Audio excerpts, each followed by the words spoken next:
Well, good morning, my Teaser King family. How is everybody today? I am doing fine. It is, I believe, Thursday. This is when I lose track of the days.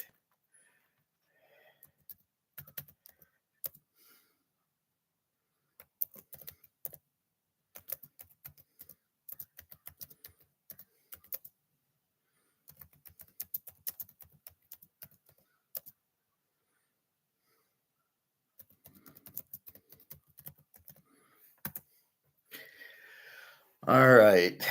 So I had a request to go through bankroll and money management, which is a good thing because you have to understand how to bet. And I share this with you in poker. You make the big bet, you make the small bet. That's what you're trying to do is be deceitful if you have a big hand to get somebody to call. The bluff is to get somebody to go out. But it's so obvious it's a bluff, but people are scared to lose, and that's the problem. I was also watching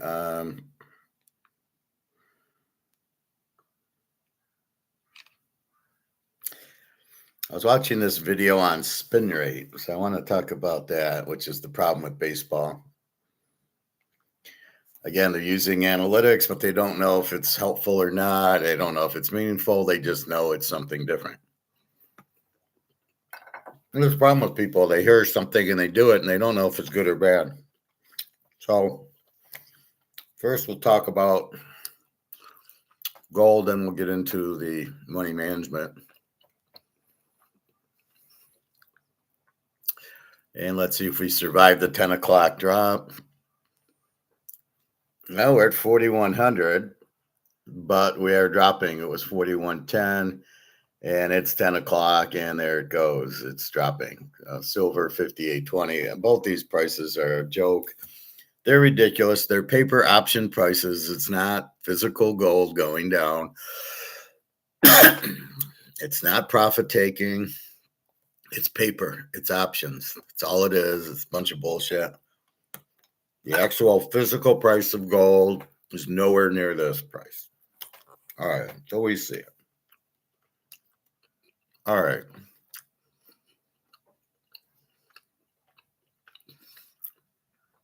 As long as I have this open, I just want to talk spin rate, and then we'll get into money management.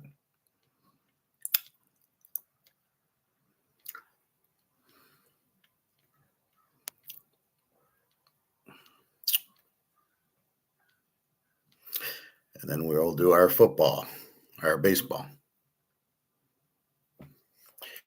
So I will read you spin rate. Spin rate in baseball measures how fast the pitched ball rotates in revolutions per minute. Determining pitch movement through the Magnus effect sounds like some bullshit. Major League Baseball averages include the four-seam fastball, 2,400 revolutions per minute, curveball 2,500, slider 2,400. This is all bullshit. Why spin rate matters? It doesn't matter. Fastball's high spin creates a rising illusion or extra carry, making it harder for hitters to square up high in the zone. Well, you can just throw a rise ball. I learned that in girls' fast pitch. Breaking balls, high spin produces sharp biting downward or sweeping horizontal breaks. Is that because of the high spin? No, it's the way you throw the pitch.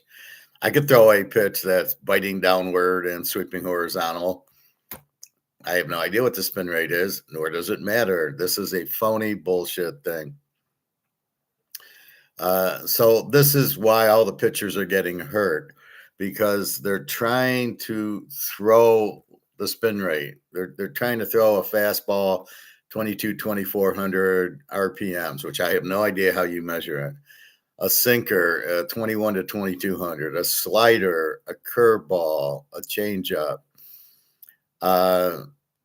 When this doesn't matter. If the ball breaks, it breaks. It doesn't matter how much the spin rate is. This is why all the pitchers are getting hurt. Pure and simple. Then you have managers who are idiots who are actually listening to this stuff. So this is the problem with baseball, and this is why the pitchers are all getting hurt. They're trying to do spin rate. It doesn't matter. Aha, fastball creates a rising illusion. Like you don't need a rising illusion. Just throw it on the paint and they'll never hit it. All right, so I'm going to play this one video for you.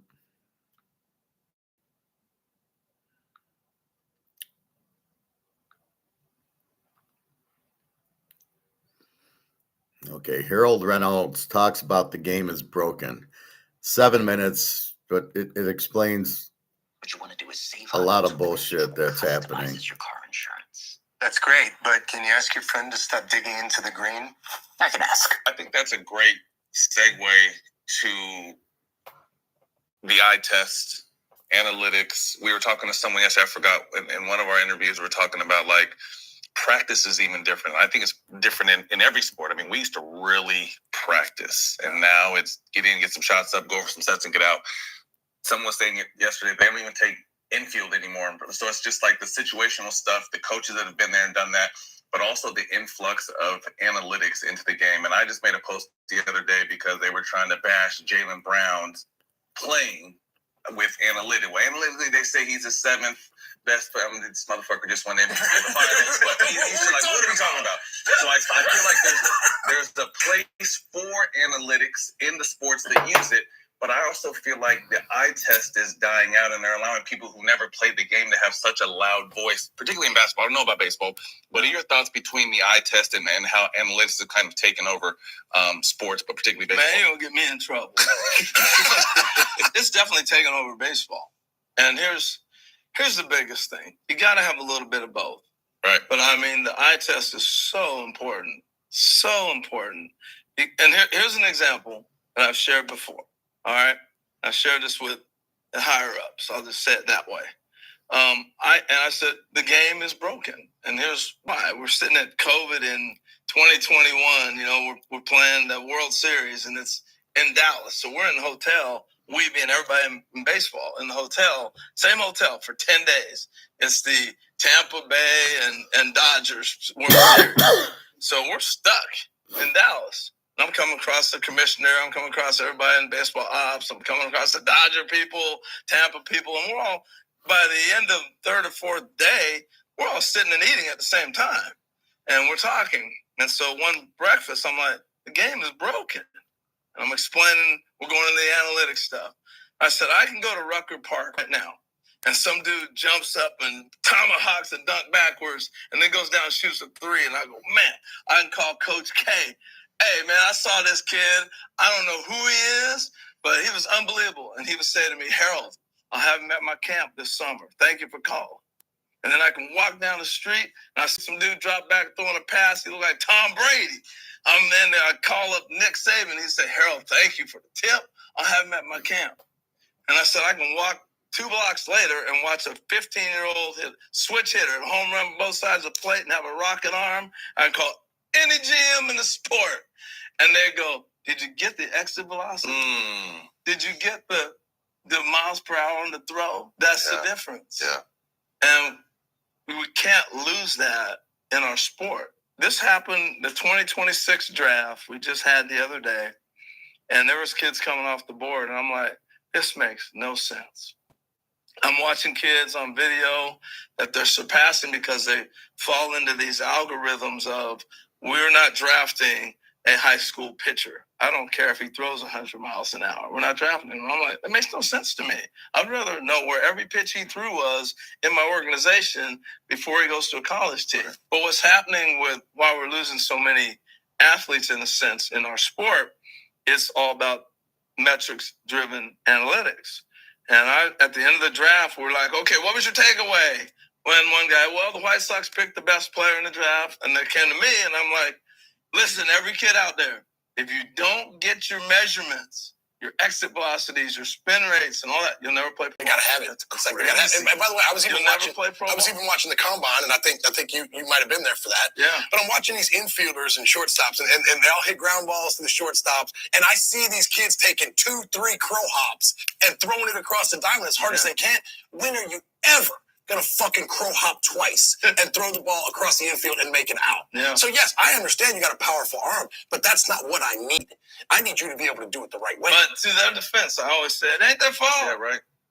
You get paid on what they're telling you to do. That's why strikeouts don't matter, batting average doesn't matter. If that's what they want, then okay, I'm not going to worry about it either. So you get paid for what you want to get paid for. You know, the NBA has a problem. I think sometimes other sports do too, with load management.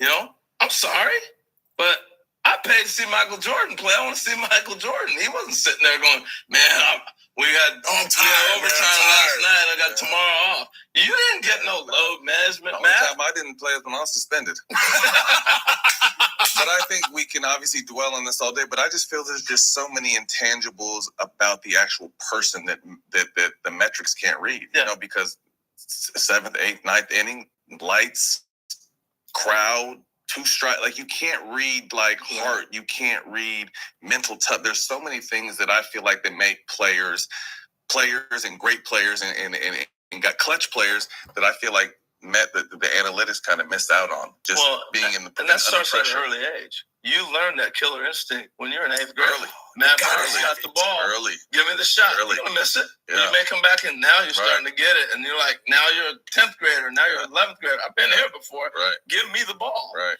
And those are things we're missing because we're not allowing pitchers to pitch in tight situations. And now all of a sudden here comes a World Series and they don't know what to do. It's on the line. Can't run. No, we're talking about X factors, intangibles. Like, what about toughness? What about mental toughness? That's not a number that you can just look at an individual and find out. And at the end of the day, I mean, you could probably attest to this just like you can as well. Usually, in my opinion, most of the guys that make it to the professional level have something that nobody else does. And a lot of times they're able to deal with failure and they do have that mental toughness. Yeah. But I can't watch a kid play and realize if he has that or not. So just like being able to kind of dig in on these guys a little more, learning a little bit more about who the individual is on the end. So that goes back to our thesis on art versus science.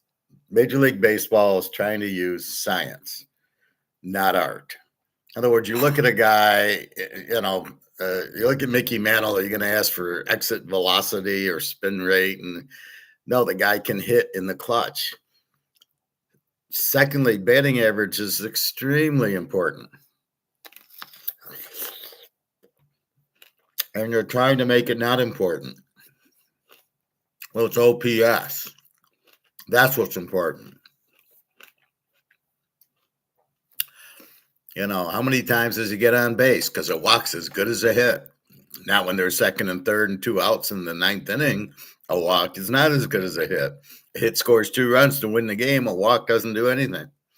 I need a guy who can hit. So for some reason, baseball has wandered into a path that makes no sense, that is not proven to be accurate, that the team with the best hitting, the Dodgers, keep winning, and the Yankees keep winning. And these teams like the Tigers, who have 2 hitters, or these other teams that have very low batting averages, lose because they can't hit. They're not going to get walked all the time. They have to learn how to hit. And if you're not getting guys who can hit, you're not going to win. So you really wonder, again, it's like AI, it's like this. They're being sold an idea, but they don't know if the idea works. It's not working, but we'll do it.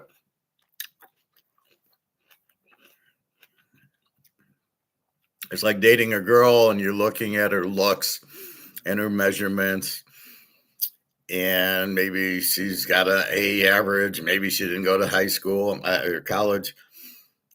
But until you meet the girl and until you talk to the girl and until you go out with the girl and you see how is she honest? Does she respect me? Is the sex good? How does she feel about, does she after my money?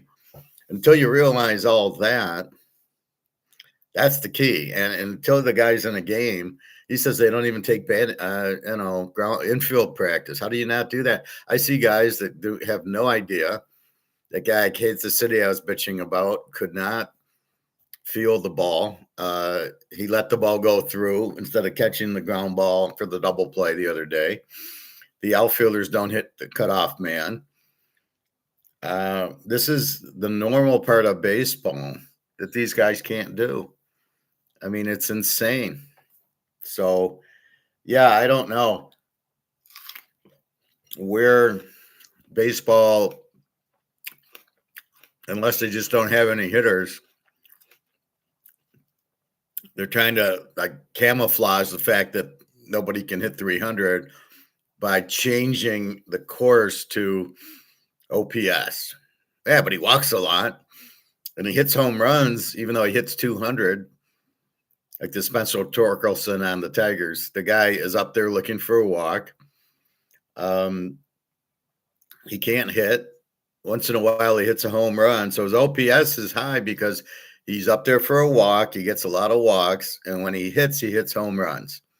And that's it. He very rarely, he has a 205 batting average.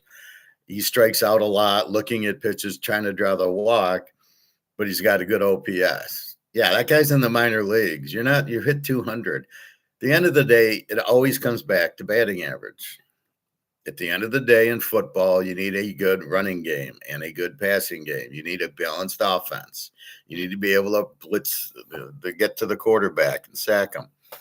No matter what these analytics say, you can't go 4th and 1 against the Eagles. It's not going to work. You can't always go for 2 when you're down 14 and you score, and you should kick the extra point, get down 7, and then get another touchdown and kick the extra point and go to overtime. You're dicking around going for 2, and then you're not going to get it because analytics says this and that. But analytics doesn't say against the Eagles, against the Chiefs, against the Denver, against Baltimore. And this is the problem with analytics. It's the same thing doing it. I mean, this is what's probably affecting our gold price. These guys are, well, the dollar's up, so dump gold, short gold, and oil's going up, so dump gold. The stock market's up, so dump gold. So again, they have no idea what they're talking about. And I don't pay attention to all the bullshit. I only pay attention to the facts that actually work. I know 3 + 2 = 5. They're trying to tell me 3 + 2 = 10. I go, you're out of your fucking mind. What are you talking about? All right. So that's, I caught that video. I wanted to talk about it. This is the problem where all the pitchers are getting hurt. Yeah, but he's got a good spin rate, but his arm's going to get hurt. Yeah, but we'll only give him 100 pitches, and we'll only give him every 5 days. If you'd stop worrying about the fucking pitch, the spin rate, which doesn't have any effect. It's about, I was listening to Greg Maddox. He says it's all about changing speeds and changing locations. I'm sure they have some spin rate. I probably have some spin rate. Oh, but if you throw a fastball and it goes up, they can't hit it. Well, I can just throw a high fastball. How about that? Unbelievable. It's the way you release it. It's not the spin rate. The spin rate's absolutely meaningless. Does the ball bite on a slider? Well, if I don't get it over, so I was watching the Tigers KC, that one game when the second baseman didn't catch it, and the reliever comes in, and the reliever can't throw a strike. He keeps throwing these sliders 2 feet outside. I'm sure it was a big spin rate, but by the way, they were all off the plate by 2 feet. Nobody was swinging at him. I was listening to Greg Maddox. He says the best, I would never waste an 0-2 pitch because it's the best count for me and the worst count for the batter. The batter's 0-2. It's his worst count. I go after him. I try to get the strikeout on 0-2. And this is what they miss. They keep throwing these sliders away, hoping the guy chases, and the guy just laughs, going, it's 3 feet outside. It's got a good spin rate, but you know what? If it isn't a strike, I'm not going to swing at it. And so you get a lot of strikeouts because people are going for home runs. They misinterpret going for a home run versus driving in 2 with the bases loaded. Hitting a single to center is more valuable than a home run. And the strikeouts are not good at all. And the batting average is critical, and yet they are ignoring the batting average because the hitters suck, because they're all minor leaguers. They probably are cheaper. Like the Tigers, they don't pay anybody. The only guy they pay is this Happy Baez for some reason. They got him. He stinks. And Scooble, they're going to let walk. They don't want to pay him. Most of the guys on the team they brought up from the minors, they're on minor league contracts. The Tigers are just cheap. So when half the team hits under 200, yeah, but their OPS is this. And then the other one that I laugh at is called WAR, wins above replacement. What the fuck does that mean? And I'll listen to some of these people say about it. Well, he's got a 1.5 WAR. What does that mean? You don't even know what it means. Wins above replacement. Replacement of what? What are you talking about? You don't even know what the fuck you're talking about, but you're using something that says WAR, but you are clueless to what it is, if it's even important. You know what's important? Roberto Clemente hitting 310, driving in 120 runs. That's the important part. This is not important. His WAR. First of all, the guy on the bench probably sucks anyway. So I don't know what you're talking about. I don't know what you mean wins above replacement. You can't, it's a team game. If my second baseman has a 5 WAR, what does it mean? Well, he's better than the other second baseman. Do you win the games because of the second baseman? Absolutely not. You win the game because of the pitcher. So anyway, just some food for thought there. Let's get into, let's go into money management, as I said, and bankroll. So I got a question, so I want to answer it.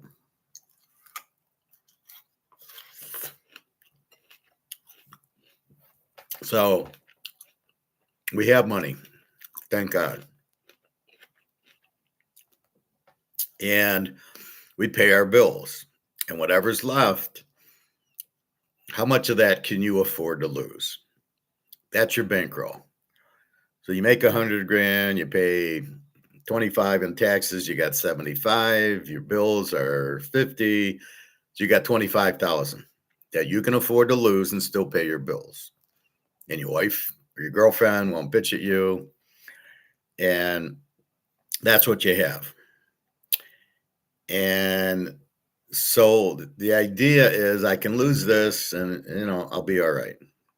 So your bankroll would be 25,000, and it's different for everybody. And you might need, my bills are 50,000, but I need 5,000-10,000. I want to play golf, and we like eating steaks. We go to Vegas. So you have your trip. So maybe your 20,000 is what you can afford. It's whatever you can afford. And of course, if you make more money, and of course, if you have savings, you might have a bigger bankroll. Or if you have big bills, you might have a lower bankroll.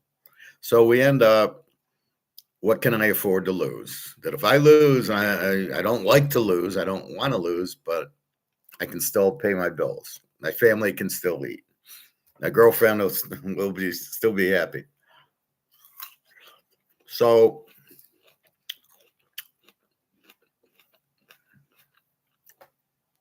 the more we win at football, which is what we do, or going to play poker, or gold goes up, or the market goes up and we're in the market because we're in a 401k at work and we're fucked. As it goes up, I can afford more. I can lose more because my other things are making me money. And if they go down, I'm losing at poker. Football's been a little rough. I want to get new golf clubs. My girlfriend wants to go to Hawaii. So my bankroll is lower. Anyway, it's what you can afford. And so let's call it 25,000. I got $25,000 bankroll. And again, some people might have a $500,000 bankroll. Some people might have a $2,000 bankroll. So that's what you're betting with, is what I can afford to lose. Okay, makes sense. Then I have money management, and that's the units. That's where that comes in. So when I tell you in baseball to bet 3 units here and 3 units there, I'm telling you how to manage your bankroll. So the idea, if we just get really vanilla, the idea is to win. We're not playing for the action, right? This is what separates me from all these other guys. I'm playing to win. I'm looking at how to win. I'm looking at the units to bet different units because I like this game more. Why do I like the game more? Because my gut feelings based on my stats, not based on AI, never, not based on spin rate or any of that crap. So what you have is what you have is you come out how to win. So you're looking at games that are going to give us a good edge to win. Like yesterday, Milwaukee over 7.5 won 3 units. So you're betting different unit amounts. So you're managing your money best way to make money. And that's what you're doing. So it's about managing your money. Now, when we do a budget, we're managing our money. So you make $100,000, you go, well, what's my rent or mortgage? What's my car payment? What's my insurance? The clothes, going on a trip, playing golf, going to the grocery store, car insurance, gas. And you put it all done and you're managing your money. You go, I make 100, I pay taxes, I make 75, and I got 50,000 of that. I got monthly expenses that are pretty much fixed. And I end up, and then I put in my vacation and golfing and, buying my girlfriend a ring or a watch or something. So I'm doing that. John C., good morning. So that's managing your money. That's what a budget is. So it tells you, do I have enough? So 75,000 in income, 50,000 in expense, and I include everything in expense. So I have 25,000 I can play around with. Unfortunately, the government can't figure that out. The government has a $5 million budget and they spend $5 trillion budget. And they spend $7 million. Something is not right in the government that they spend more than they take in.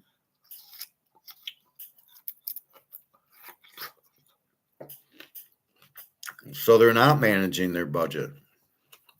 They're not managing their money correctly. This is how we get a $40 trillion debt. You can't just not pay it. You got to pay 40 trillion back. Now you're paying interest. So the government is not managing their money properly. So when it comes to, let's look at football, I give you a lot of games because I learn every team. I know how to analyze, I know how to problem solve, and I know how to predict the winner at a rate about 70% per game, right? Michigan, Ohio State, we're going to take the dog. We're going to take the under, and it wins. So I can do that 70 to 75 times out of 100. I pick the winner. Then I get creative, and I put it in multiple teasers because I really like the game. It's going to be under. Like last year's game, you had Underwear. He's terrible. They're not going to score, and Michigan's got a pretty good defense. Ohio State had a good defense. So it ended up where I'm going to play this in 2 or 3 teasers because I found a game that's going to win, and I want to play it. I want to take advantage of playing that game in a couple of different ways. And so from a money management style, you go, well, my bankroll is 25,000. So how much am I going to bet each week? Well, geez, he gives me 10 games. He gives me 10 teasers.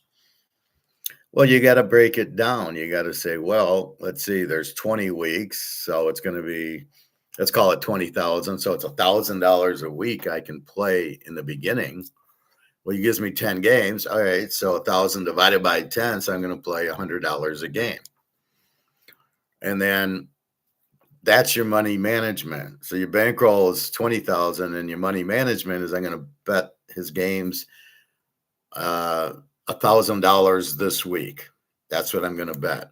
And in those, well, wait a minute, he's giving me different units.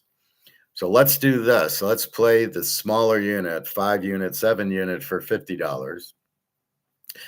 But let's play his biggest one. He's got in the beginning, it'll be smaller. Yeah. Let's say I play 11 units. Okay, I'll do that for 100. So I'll play his smaller ones for 50 and his bigger ones for 100. And he's got a lock. He likes the under in the Ohio State Michigan game, and he likes the under in the Oklahoma Texas game. And so I'm gonna. But he's got them in 2 teasers. Okay, well I'm still gonna divide it by 10. So I still want to go $100 a teaser, but then I gotta go again. This is 5-7 units, so I'll go 50. And this is 11 or 15 units. So I want to go 100 or 150 on those. And most of the weeks I'll win, and there will be weeks I lose. And, one guy yelled at me because he lost the game. And I'm like, I'm going to lose games. I don't know what kind of fantasy you're in that you think I will not lose games. I will lose games.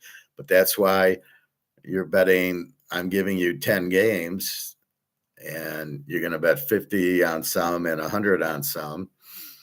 And you got a $1,000 limit on your bankroll, but you don't necessarily bet all 1,000. So as I'm giving you the units, so you're betting 50s on the 5 and 7s. There's an 11 unit play. You might go 75 or 100. And then there's a lock. I'm going to go 150 on the lock. And if the lock wins and he loses a couple of the $50 ones, I still win. So that's your money management. You have to figure out what are you betting each game. And then the object of what we do is to grow your bankroll.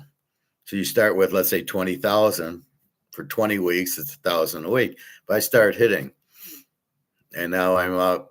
And now your bankroll is 25,000, and we've eliminated 3 weeks. So in 3 weeks, we won $5,000. Now you can start raising it. So instead of $50 on the little ones and 100 on the bigger ones, and maybe 150 on the lock, you now go maybe 75, 100, and the lock you go 200 or 250. So now you're managing your money to grow your bankroll, and then you bet the lock more because it should win. It's the best play that I can analyze. However, some weeks I lose the lock, but I win the other game. It's amazing. I'll go 0-2 on the lock, and I'll go 8-0 on the little games. It always happens. You just never know. And so you make up the money that way. And so as we're playing during the year, the idea is to grow that bankroll from $20,000, it'll go to $30,000.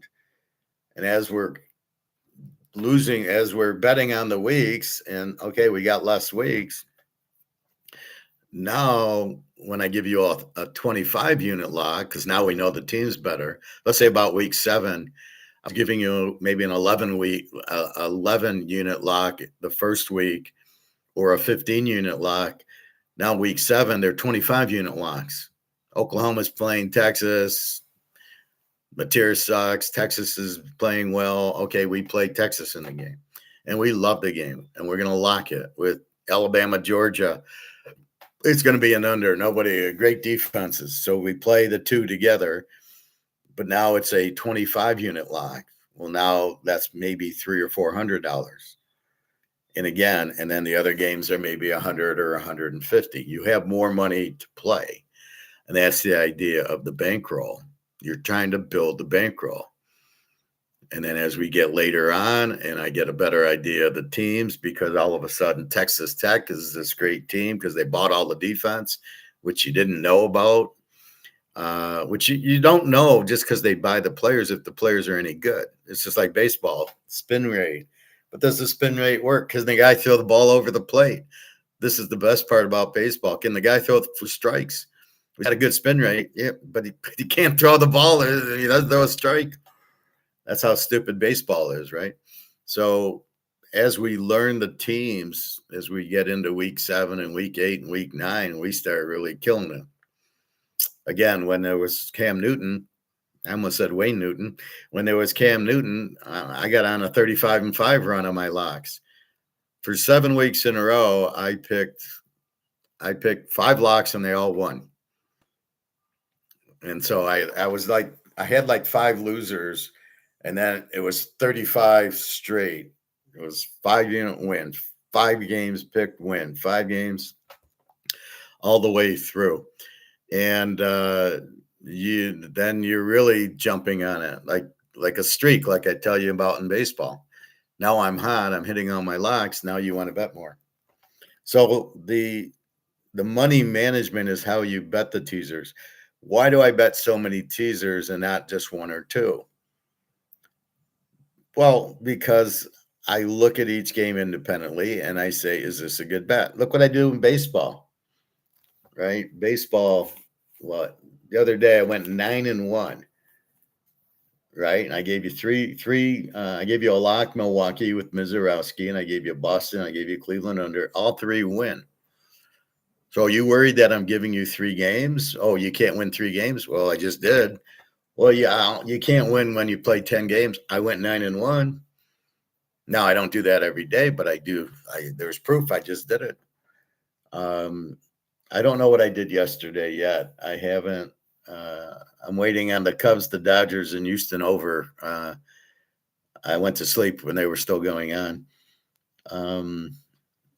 And Atlanta. I think we won Atlanta with Chris Sale. I think they won 1-0. So of the free plays yesterday, we lost Philadelphia in the 10th inning on a 2-run homer. So we were right there. We won Milwaukee over 7.5, and we won Atlanta with Chris Sale for 3 units. So the volume of plays shouldn't matter. Do I like this game? Yeah, I like Chris. So I should not play Chris Sale with Atlanta because I've already played Jesus with Philadelphia. They're all independent, just like gold and the dollar. They're independent. What the dollar does has no effect on gold. The gold price is the gold price based on people demanding gold, and there's a very low supply. So as long as there's a market and there's high demand, the price goes up. Doesn't really matter what the dollar is doing.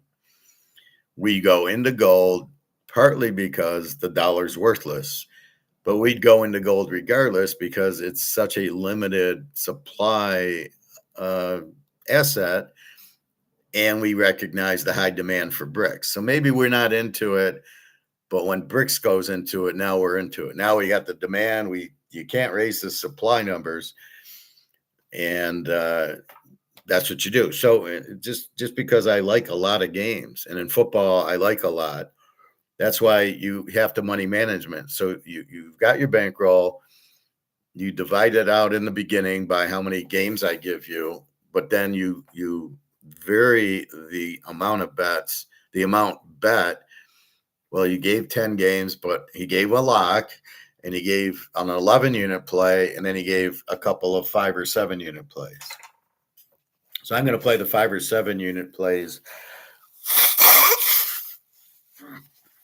Excuse me. For less money than I am going to play the higher unit plays. That's what he's telling me to do. And he's been doing it his whole life. I mean, I was in teasers in 1977 when I learned about them. But even before that, 1969, I'm betting football, right? That was what, 5th grade? I was 10 years old. So I've been betting the whole, and I learned that because I am so good at it, that I vary the amount. When I really, I'll like games stronger than others. When I do, I want to bet more on that. Because I know, as I explained in teasers, teasers 2 teams and 2 teams. So if it's a normal day, you're betting 4 different teams. So $100 on team A and B and $100 on team C and D. I can't win. I have to go 4-0 to win money. And if I do my normal 3-1, we're going to break even and lose juice. I know that. So therefore, I have to vary the amount to win. if I play 2 teasers, 4 different teams. I have to play one for 100 and one for 50 and hope I win the one for 100. Most of the time I do, but sometimes I lose the 100 and I win the 50. But I'm looking for the game. So I'm analyzing each team, looking for that game. When I find the game, like look at the Super Bowl. I gave you the freaking score. I said Seattle, I think 27-13. They won 29-13. I nailed the score. My teaser was play the game. I think it was under and take Seattle. Seattle was a 1-point favorite, I think. So I had Seattle in 5 and under 49 or 50. And it won. And I knew it was going to win, right? So when you get into that, I showed you yesterday, we had the Buffalo-Denver game over, and I still played Denver as a home dog, and I played Indiana, Miami, Florida over the championship. So all those were good bets, and all those won. And I did vary the amounts, and that was one of the times where the lower level games won, but in the higher level games won. I mean, my strategy is to hit the higher level games. That's why I do locks separately. And people will buy just the locks. I don't want to fuck around with all the little games. I just want the locks. But when you buy the package, if you buy the $100 for the week and it gives you pro and college and the locks, you get the big games and the small games. And they're all good games. It's not like the small games are bad. I just have more confidence in the bigger game than I do in the small. The smaller games are good bet. It's like I don't know. Yesterday, I had Pitt under 8.5, 2 units, but the Atlanta game with Chris Sale was 3. So I liked Atlanta better, but I still like Pittsburgh. I still like all the games I pick. I expect to win. I just have more confidence. There's more variables in the lower games. That's why they're lower games, but I still like the game to win. And a lot of times that's how I hit 70-75% is because they still win. And it's not like they're the losers and the locks all win. That's not necessarily what happens. If I get on a hot streak with my locks, like I went 35-5, they win. Sometimes I'm cold on my locks, but all the other games win. So you just take it in total. But your money management, the way I money manage is to bet more on my lock. I want to bet more on my lock, and I want to put my lock in 2 teasers because I found a really strong game, so I want to play it twice because it's a really strong game. I'm really confident it's going to win. And that's my gut instinct. That's my INFJ. That's me doing this for 50 years. So that's really what we're getting is I'm saying this game's going to win 90%, 90 times out of 100. This game's going to win. The other games, maybe 80 out of 100. So that's why it's a little smaller. But when I find that game, I want to lock it and I want to put it in 2 teasers. Then I only have to go 3-0, right? So I got, Chicago and Green Bay is my lock, but then I put Chicago in another teaser with Philadelphia. And so we need Chicago to win, but I love it. And then now I only go 3-0, not 4-0. And I bet it more. So my smaller plays, I bet less on. If they lose, as long as I win that Chicago game in 2 teasers, then I should be fine. But then the other ones win also. And I showed you that where I was, 10 games, and I won all 5 teasers. Now it's unusual to go 10-0, but my worst week is maybe 6-4. I don't have 0-10 weeks. I don't have 2-8 weeks. My worst weeks are like 6-5, like baseball on the 27th, I went 3-4. I went 9-1, 3-4. 3-4 is like my worst day, right? So I've come up with the analytical system of how I predict the game. And I kind of walk you through that in all my classes. How did we pick Seattle over New England? Well, Kenneth Walker, the defense. Drake May's not as good as the people think. Although I'm sure he's got spin rate. I'm gonna have to call her back. And but see, I understand what's important and what isn't. Spin rate is not important for these pitchers. I understand that. They don't. Going on fourth down, I understand is the stupidest thing in the world. They don't. You would never see Lombardi or any of these coaches, Chuck Noll, Bill Walsh, go on 4th and 1, especially teams with the really good defenses. They're just going to kick the ball and play defense. Bill Parcells, when would you see him go 4th and 1, in a big game, never at midfield. He'd punt that ball 100 times, 100% of the time. Because he plays to Lawrence Taylor. Where the Niners played to Ronnie Lott and Hacksaw Reynolds. When you're a good team with a good defense, you don't go on 4th and 1. There's no point in it. So this is the point. And that's what I know more than they do. I know what's important and what isn't.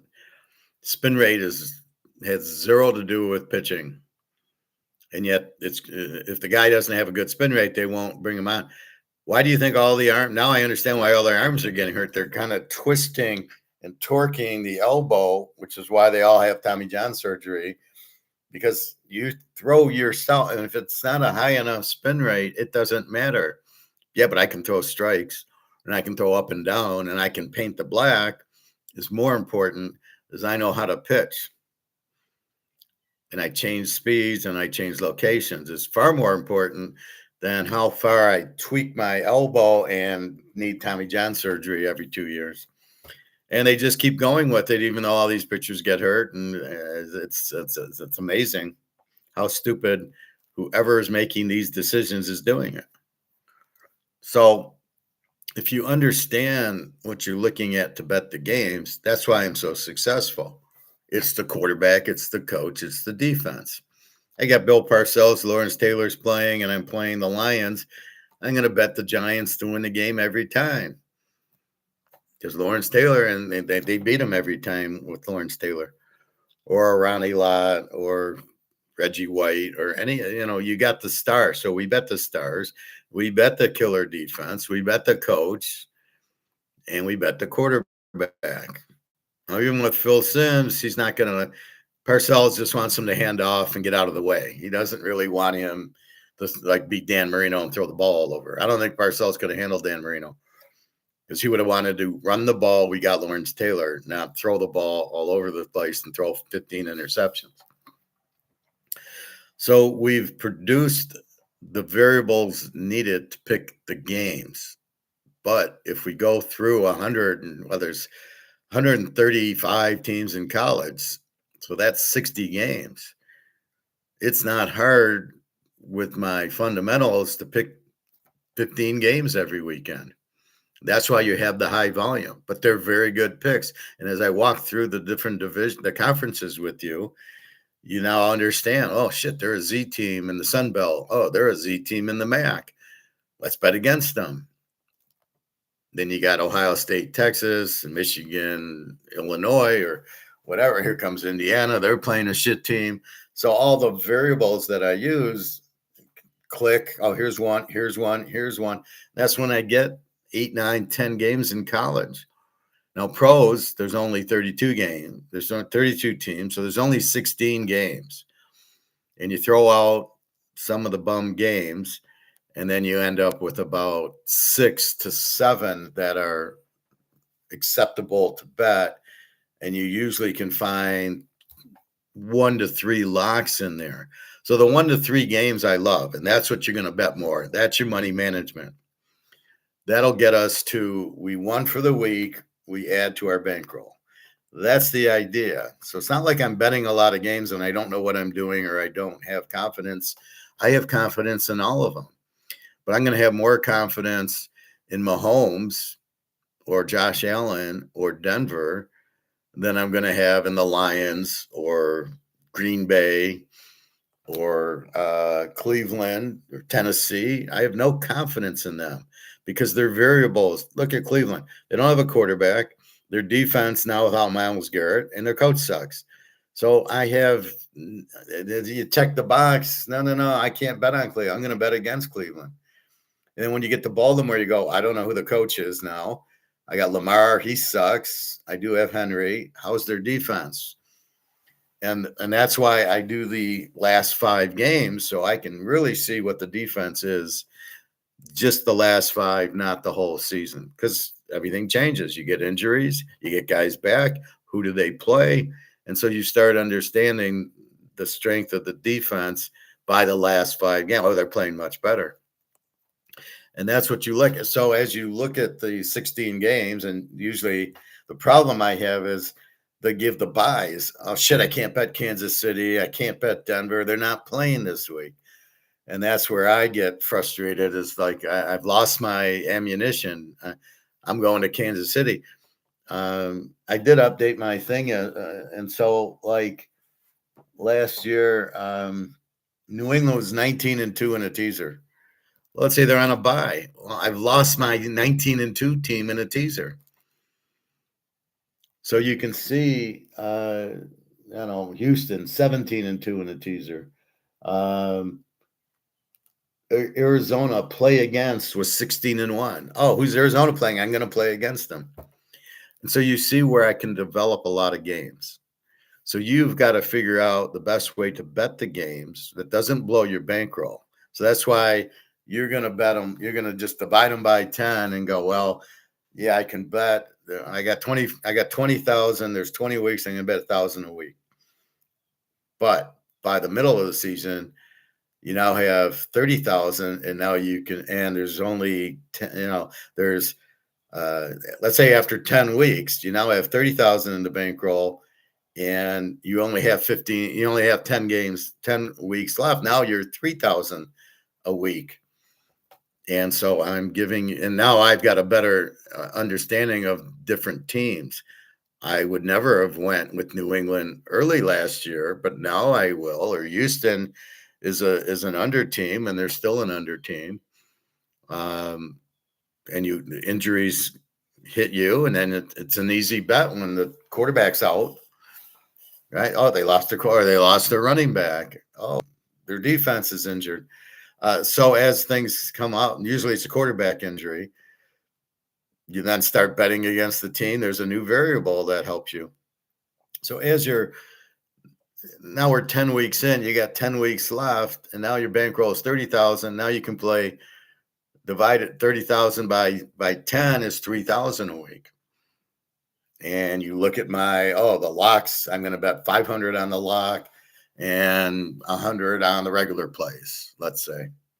So when I give units, it's just a gut, 5 units, 7 units. And as we get going later in the year, it's 9 units or whatever.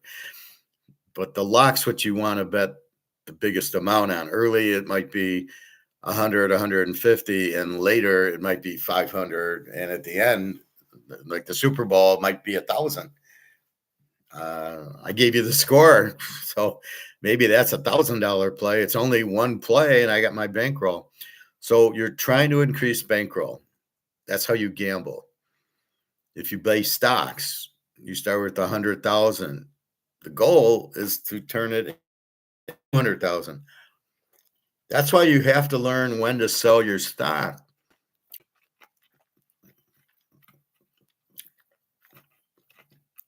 Well, I'm into Amazon.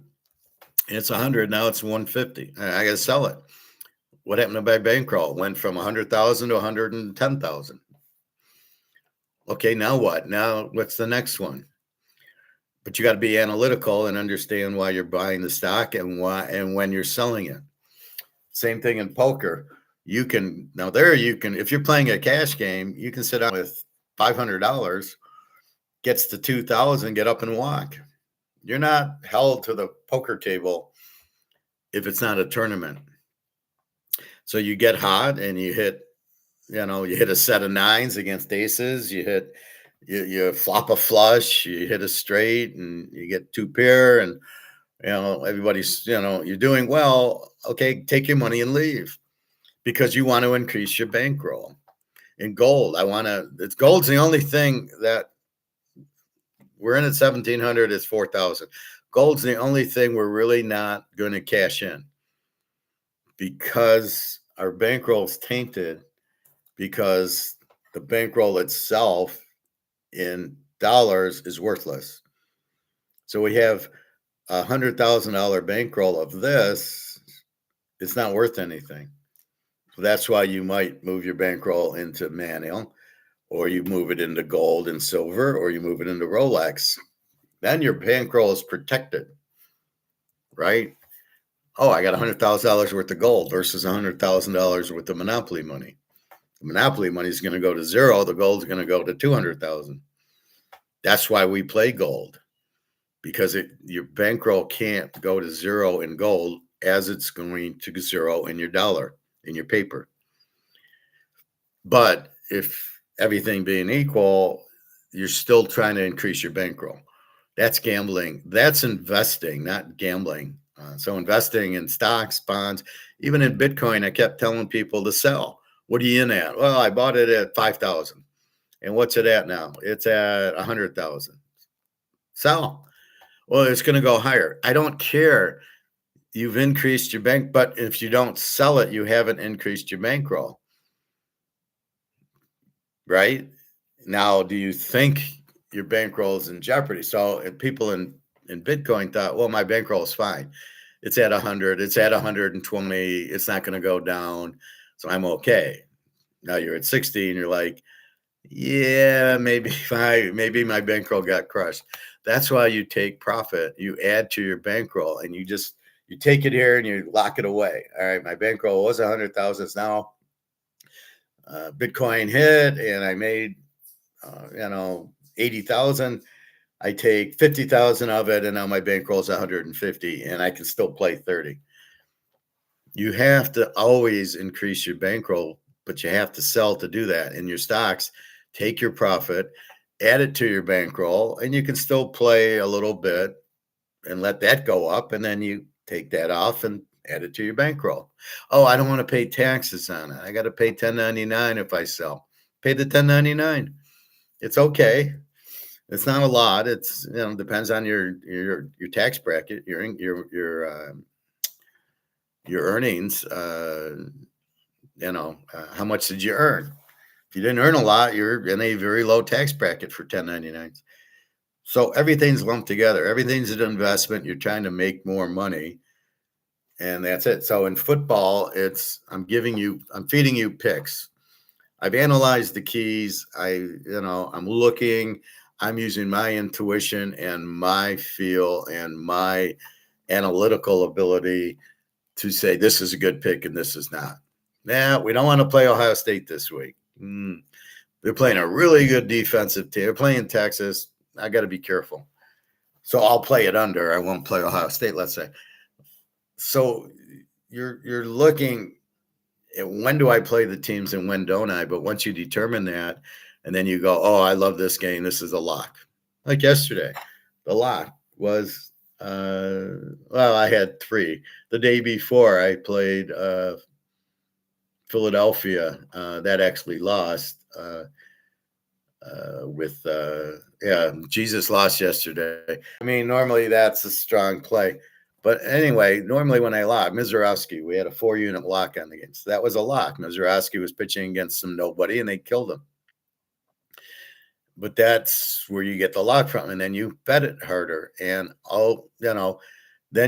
but football's more, poker and football and craps are easier because you're at the casino, you're playing poker. You're there a few hours if it's a cash game, and then you go home and, I won $500. Okay, you leave. That goes to the bankroll. When you're playing blackjack or craps, you're at the casino. It's the same thing.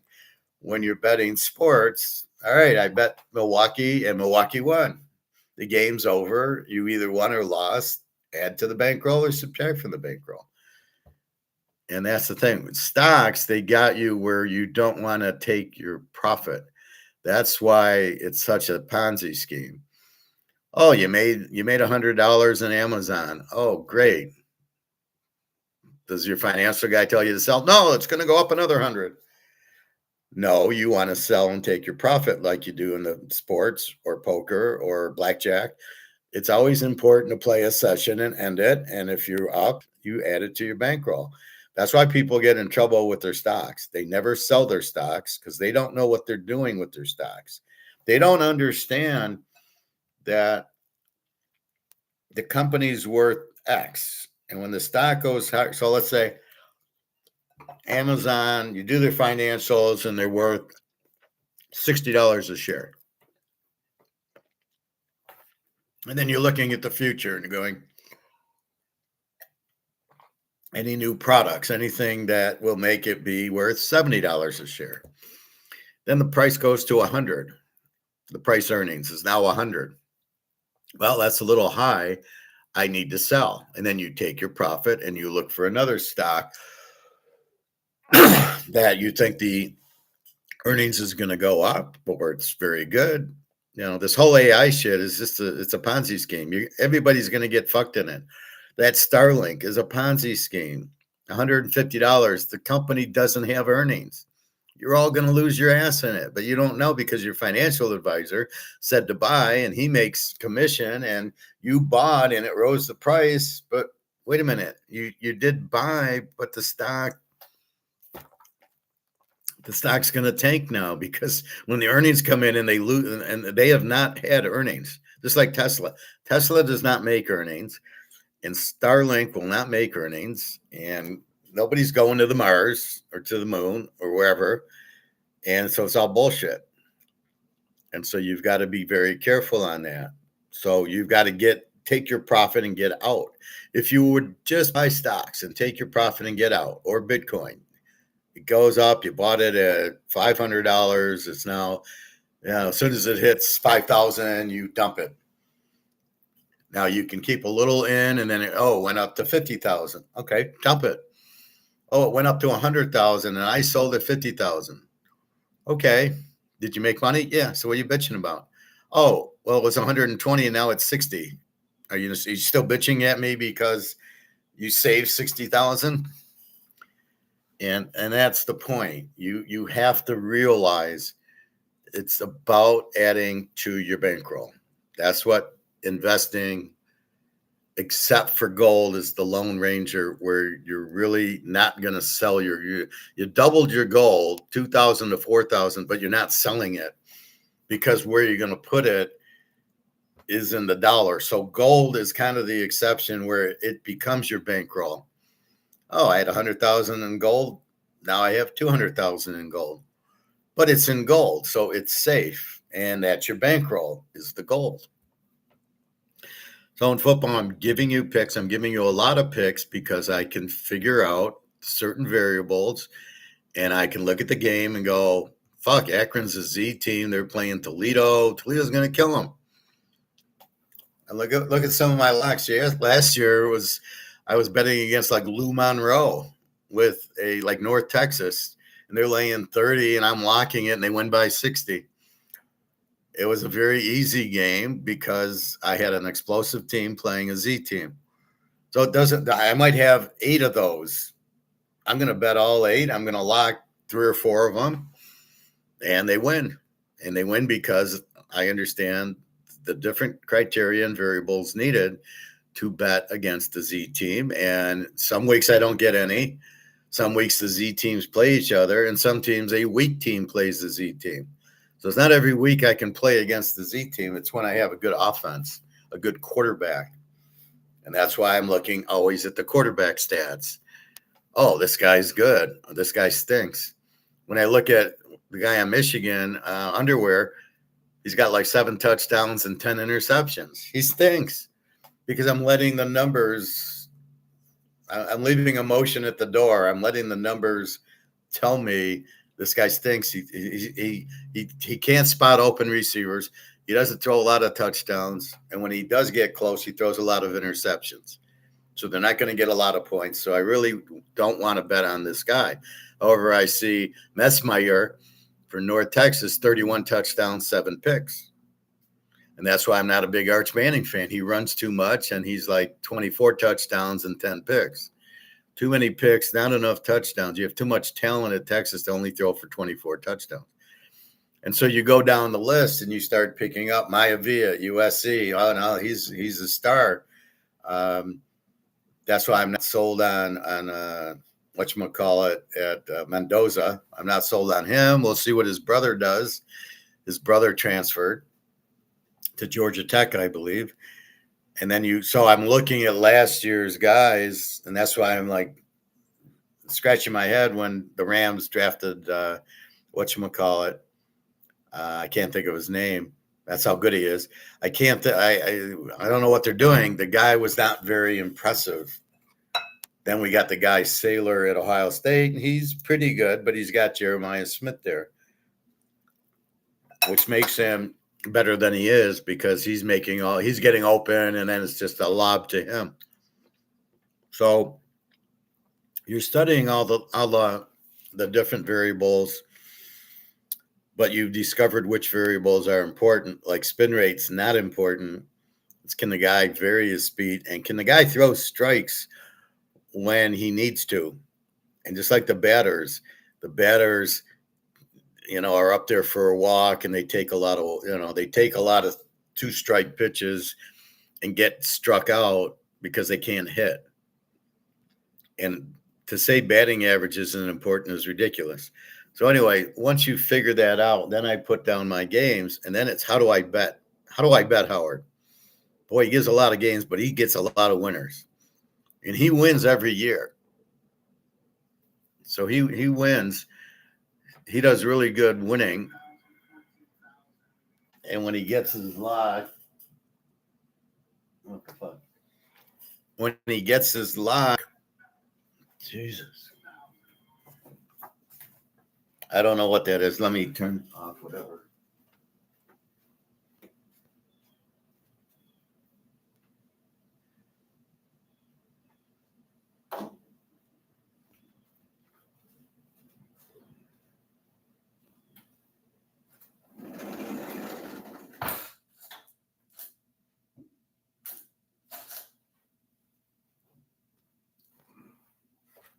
All right, sorry about that. So when I go through the games, can I bet it or not? Does it meet the variables I need? And if it is, then we bet it. And I determine, do I bet it small, medium, or lock it? But you bet them all. I bet all the games I pick. Every game that I put on my sheet that you tend the password and you see the picks, I bet all of them. But I don't bet them.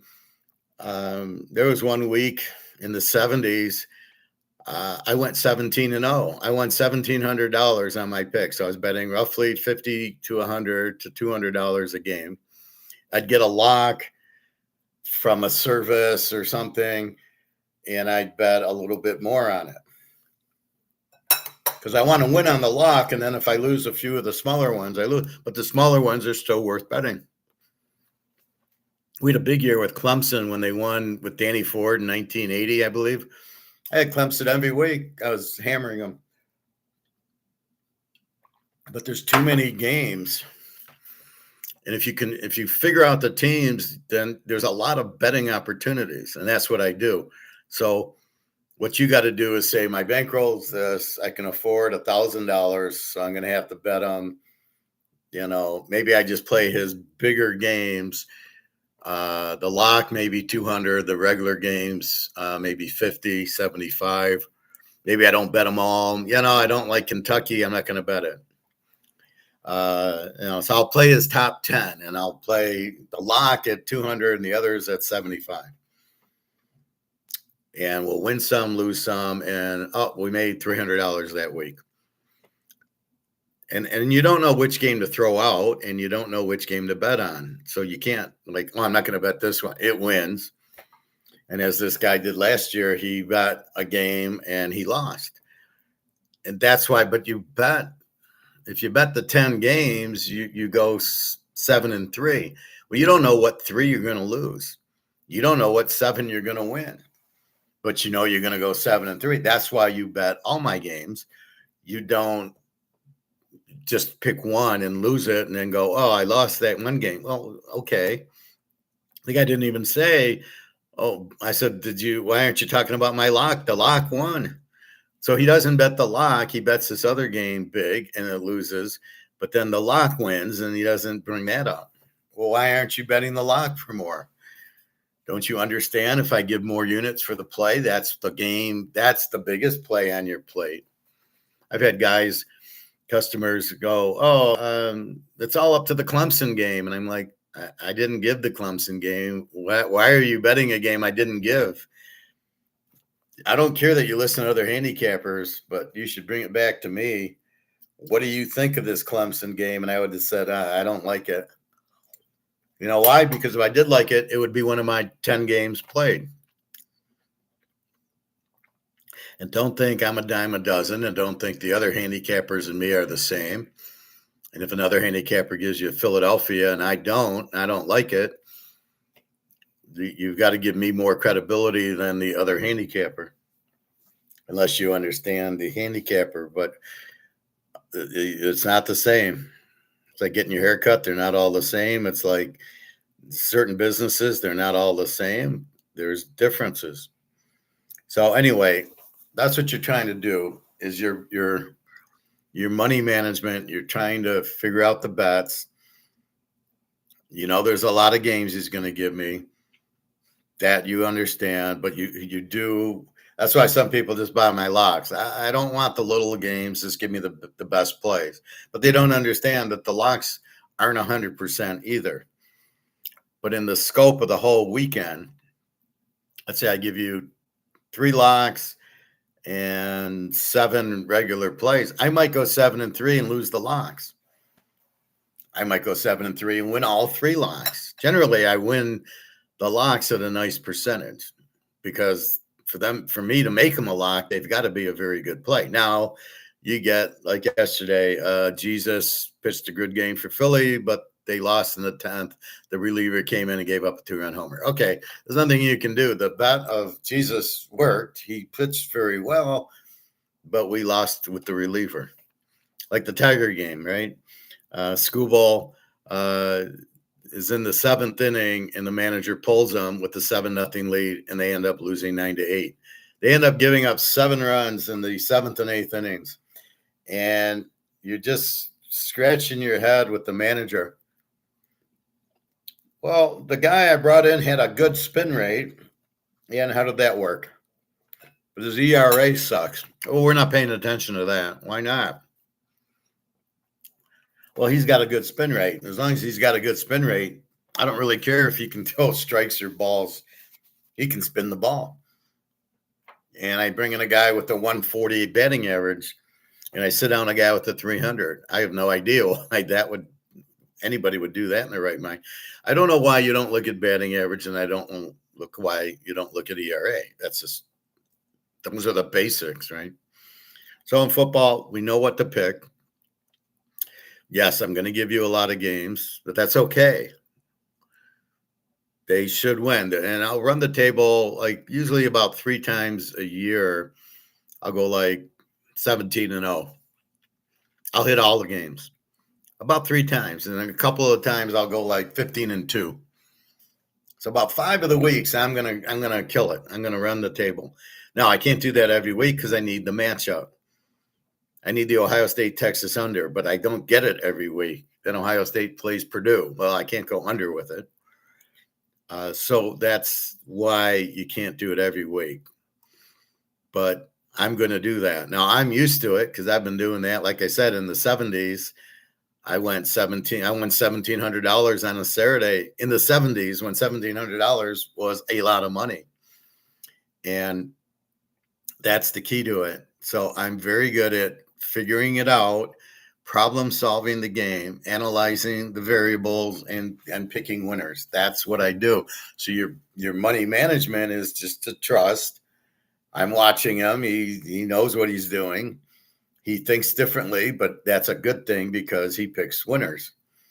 He knows how to pick winners, right? I'm picking baseball now. I don't know what percentage. I'm not keeping track. And I got to see what I did with my last 3 games yesterday. But that's the point. So that's what you're looking at. So with me, you just make sure you bet the bigger. That's why I throw the units in, right?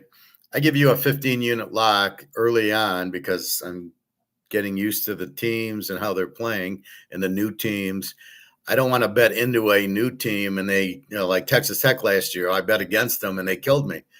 Then I learn, oh, they're really good. Or Indiana, oh, they're really good. Let's not bet against them.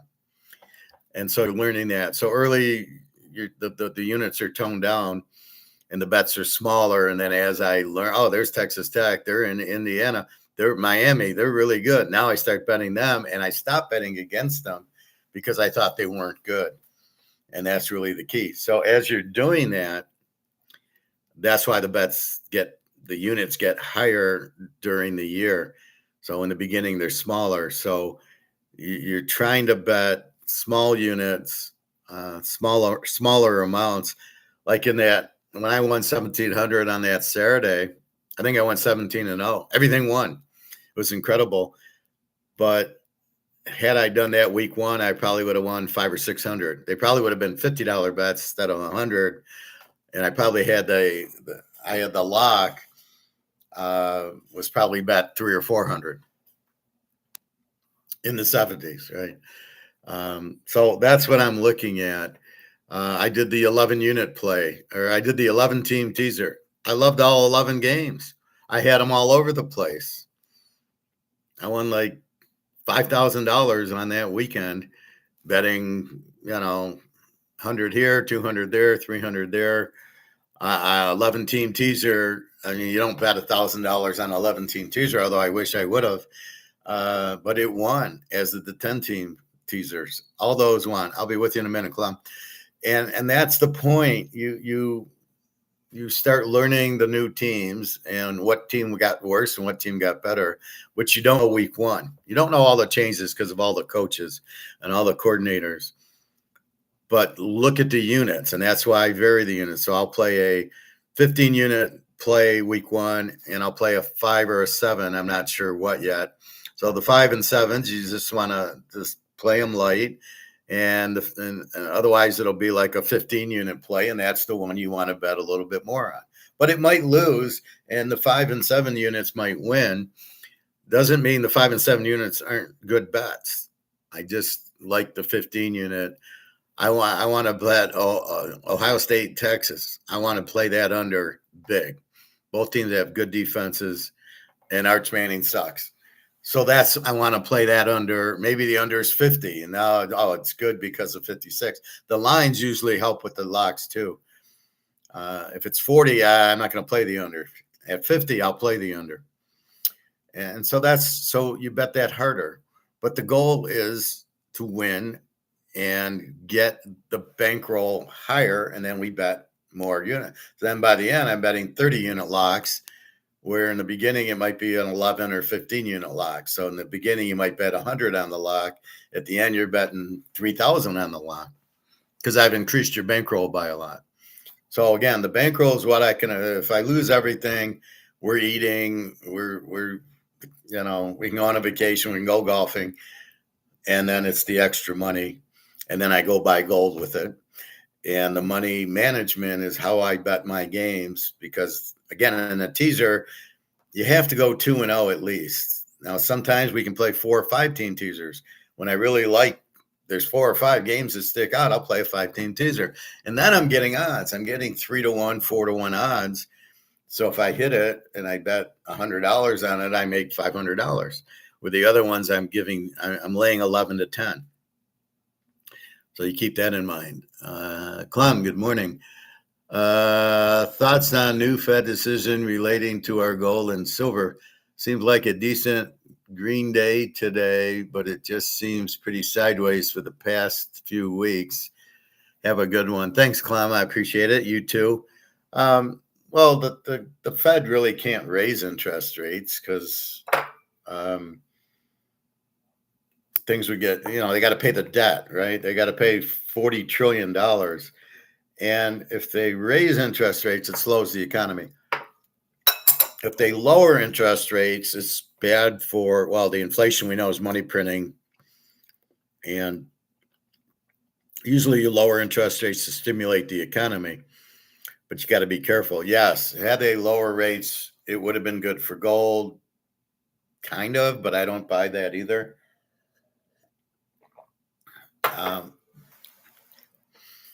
All I can say with the gold, we know it's manipulated, so we're not getting a real price. Yes, it was good to see it go up because they didn't lower interest rates. It's a bullshit excuse, but we'll take it. The real value is the physical value, which we don't know because we don't have a physical price. It's coming soon. Again, it should have already been here and gone July 24th. And I'm sure China went physical and but like I said, I wasn't sure how long it's going to take for the gold to jump now that China's got a physical price. And you still got COMEX let us keep our COMEX going. So yes, you have that going on, and we got to be very careful on that. But the Fed doesn't control anything. All it does is it loans money to the banks. So the bank runs out of money. They go to the Fed. Hey, I need $10 million. And the Fed loans them the money at such a rate. That's all this is. It's what the Fed loans the other banks money. So it really doesn't control it doesn't control mortgages or car payments or any of that. Or credit card interest. That's not what it is. It's just what the Fed will loan JP Morgan. Oh, you need money. Okay, you're going to loan it. I'm going to charge you 3.75 interest. That is not what JP Morgan then charges for mortgages or car payments or car loans. So that has nothing to do with it. I don't trust the Fed to manage the economy. I don't think you can. I think free market is the only way to do it. So it's just noise as far as we know. The dollar's gone. The dollar's been inflated to zero. We know that. So let's stick with what we know without this peripheral bullshit. The dollar's worthless. You've printed the dollar. You've printed the euro to death. These have no value. So that's step one. We know the Titanic hit the iceberg. We know the water's coming in. Therefore, it's going to sink. That we know, no matter what they do, and let's all move to the second deck or the third deck or lock yourself in, you got to get to the lifeboat. These have been killed. These have zero value. You can't keep printing and printing and printing. They go to zero. So we have to understand that. So what do? We have 1 million of these. We have 1 million of these. What do we do?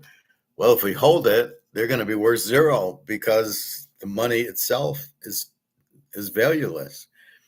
So do we want to keep our money in dollars? No, because it has no value because they keep printing it and it's not backed by gold or silver. The dollar isn't backed by anything.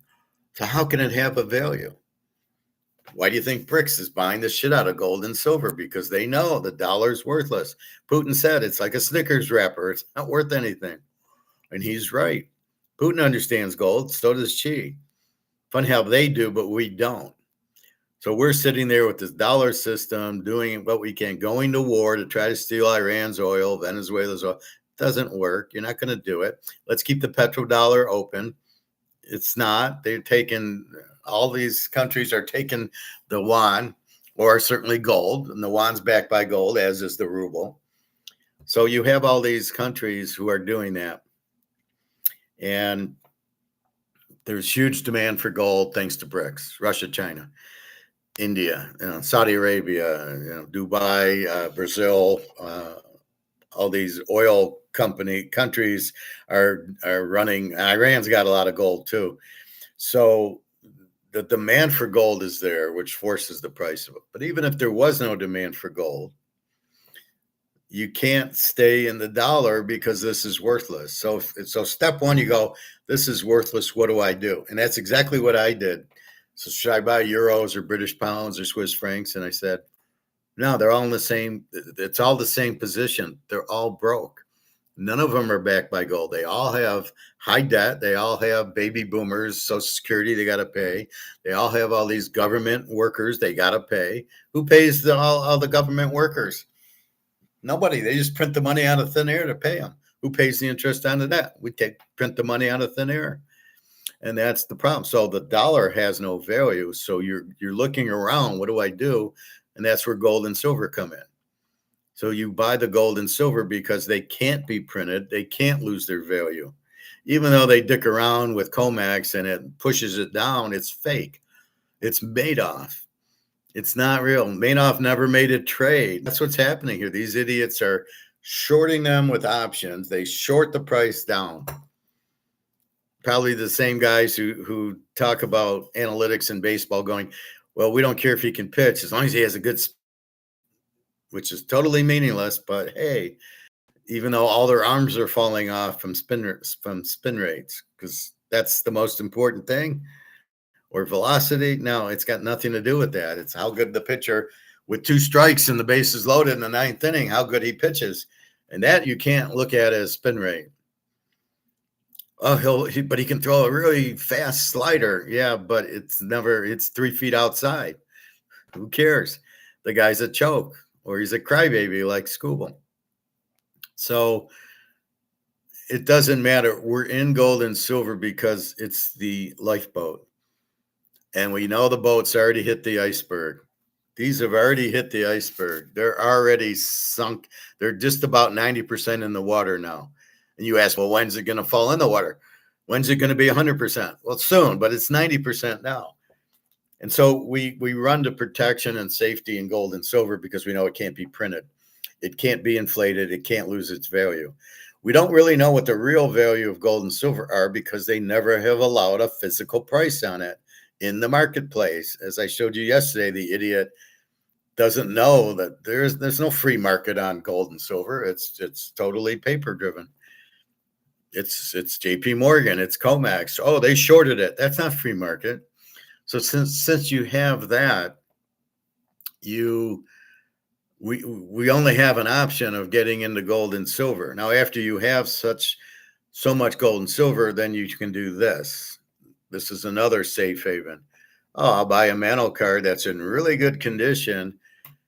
Even though the dollar goes out, if people have gold, oh, I'll give you a 1/4 ounce for this card because I like the card and you will take the gold. And that's really the key to it. So you're finding where to run and hide, and you hide in gold and silver. And that's the key to it. And as we watch it go from 1,700 to 2,000 to 3,000 to 4,000 to 5,000, we just sit back and enjoy the ride. You can retire because you don't have to worry about the stock market crashing. So you got 500 grand on your 401k, and next thing you know, the market crashed. Yeah, fuck. The money's not worth anything, and all these companies went, or the AI bubble burst because it's not really. It doesn't do anything for a company. AI, all it is a search mechanism. I have Google for that. So wait a minute, I got to pay when I use AI, and it doesn't tell me anything. It's certainly not going to do the work. I can't, how am I going to say AI do the budget for Howard? How are you going to do that? And are you going to catch anything? No, it's absolutely worthless. There's no benefit. Excel gives you a better benefit than AI.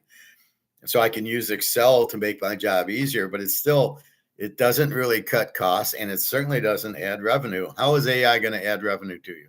And how is it going to cut your costs? Oh, I'm going to let all my people go. Oh, yeah, good. You'll be out of business real soon because who's going to check AI to see if it's accurate? And if it's real, if you're getting good numbers, you have to check it. So, yeah, that's what happens. So do we really care what the Fed says? Not in the long run, no. In the short run, they didn't change interest rates. They should be raising them because in their mind, they want to fight inflation. But they don't even understand what inflation is. It's money printing, and the dollar has been inflated to zero value. That's what inflation is. So when they say Trump says it's 2%, He's out of his mind. What term are you using? There's no 2% inflation. You printed $100 trillion. It has no value, and every month you print another whatever. I don't know, $1 trillion. You come out of thin air to pay Social Security, the government employees, the interest on the debt, and the debt. And so you pay all that with money printed out of thin air. That makes the money worthless. So the money can never get stronger unless you stop. You got to stop printing and then somehow deduct what's out there, which you can't do. So you're never going to have inflation go down. And the only way the dollar strengthens to get the euro is because the euro has been bankrupt first. But the dollar and the euro, it doesn't matter. The dollar has no value. So if you understand that concept, the dollar has no value. So I got 500 grand. I got to get it the fuck out before my 500 grand turns to zero, which is 1929, 1987, all the 2008, when everybody goes broke. If you held gold, you wouldn't have gone broke in any of those situations.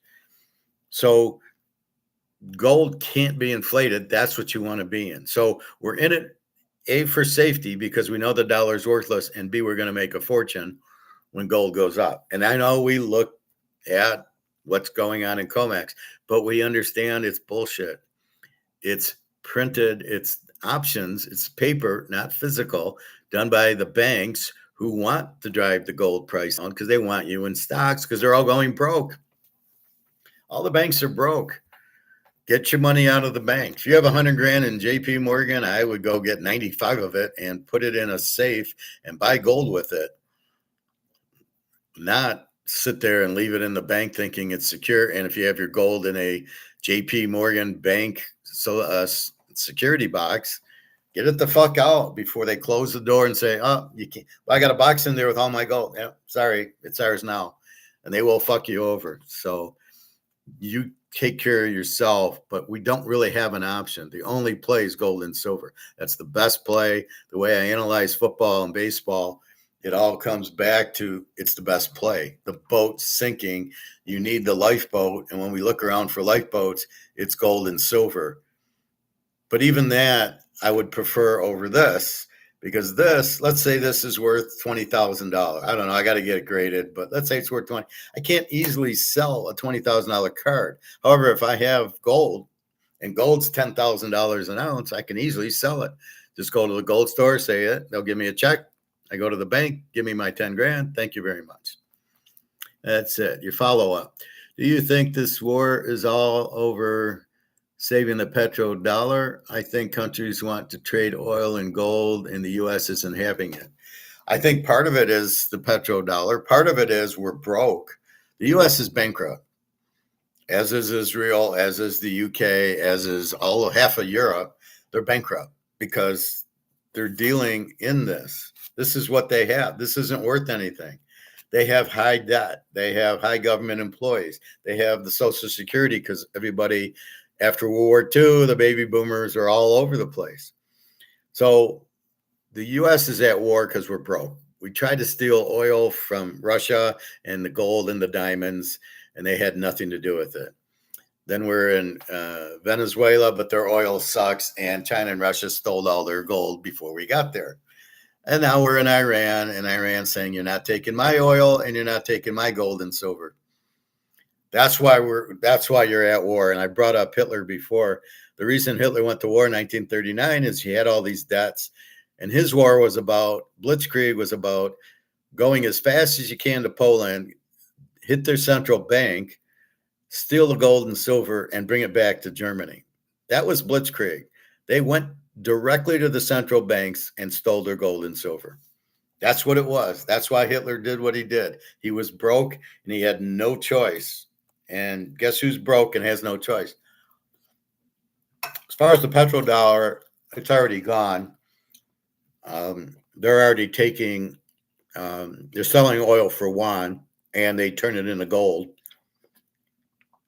They were supposed to buy treasuries with it, but they're not doing it. They're buying stocks. That's why the stock market's up. When they do get dollars, Iran or Saudi Arabia, or that whole area, if they do sell their oil for dollars, they're not putting it into the treasuries because they know that's worthless. They're buying stocks with it and they're buying gold with it. Hence why so if you really could see what the physical gold price is now, it's probably north of $15,000. But where do you find it? You can't. But when you see the drop in COMEX, that's not real. Gold you can't, there's no more supply, right? They got to find another mine, which they've already dug all the mines up, right? You got 200,000 tons. You're not all of a sudden going to find another 200,000 tons. You got 200,000 tons. That's all you got, but you got huge demand. And there's never going to be a dip. As long as the demand is up here, the price has to go up here. Well, there's never a time the price is going to go back down when the demand and everybody, all the central banks and China and Russia and all the people want India, they all want gold and silver. So you would never have this dip in price. So as you see it dip to 4,000 or 4,100, and it kind of comes ebbs and flows, the real price has not gone down. Only the paper price has. So the real physical price probably could be 15, could be 25,000. We don't know because there is no physical price, but we do know the $4,000 price is bullshit. And we do know the value of gold just keeps going up and up and up because the dollars are worthless. Zimbabwe, Pakistan, Sri Lanka, Germany, the Roman Empire, it's all the same. They all fucked up. They printed their money too much, but gold always survives because you can't print gold. So I would say the real price of gold, it could be north of 25,000, but we don't know. That's why we're happy when China comes out with the physical price and we start seeing there is no more gold to buy, and then the price goes up. So you want to buy this Mantle card from me, and you offer me $1,000, and when I'm done laughing, I go, no. It's got Maris and Mantle and K-Line and cash. I'm going to want 20,000 for this because it's a PSA 9. It is mint. So my price goes up, and now you determine, do you want it or not? So when you're going to buy gold in China, and they're going to say, well, I'll give you 4,000. They're going to say, hell no, I want 10,000 for it because you can't find it anywhere.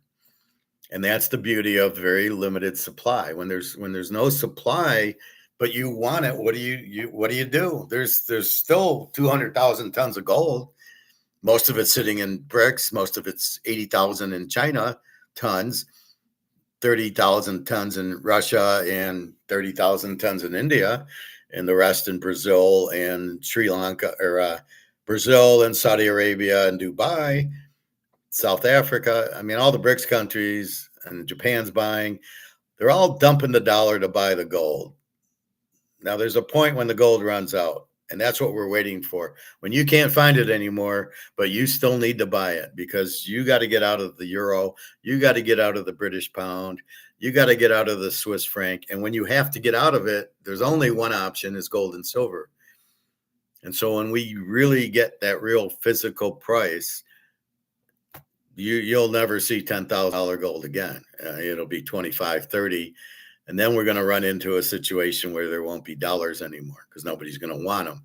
They're going to say, fuck you, I don't want dollars. I want gold or gold-backed dollars.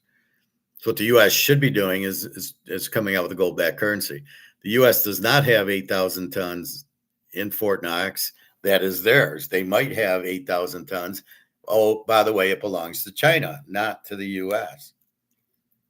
So again, as we say, it's money management.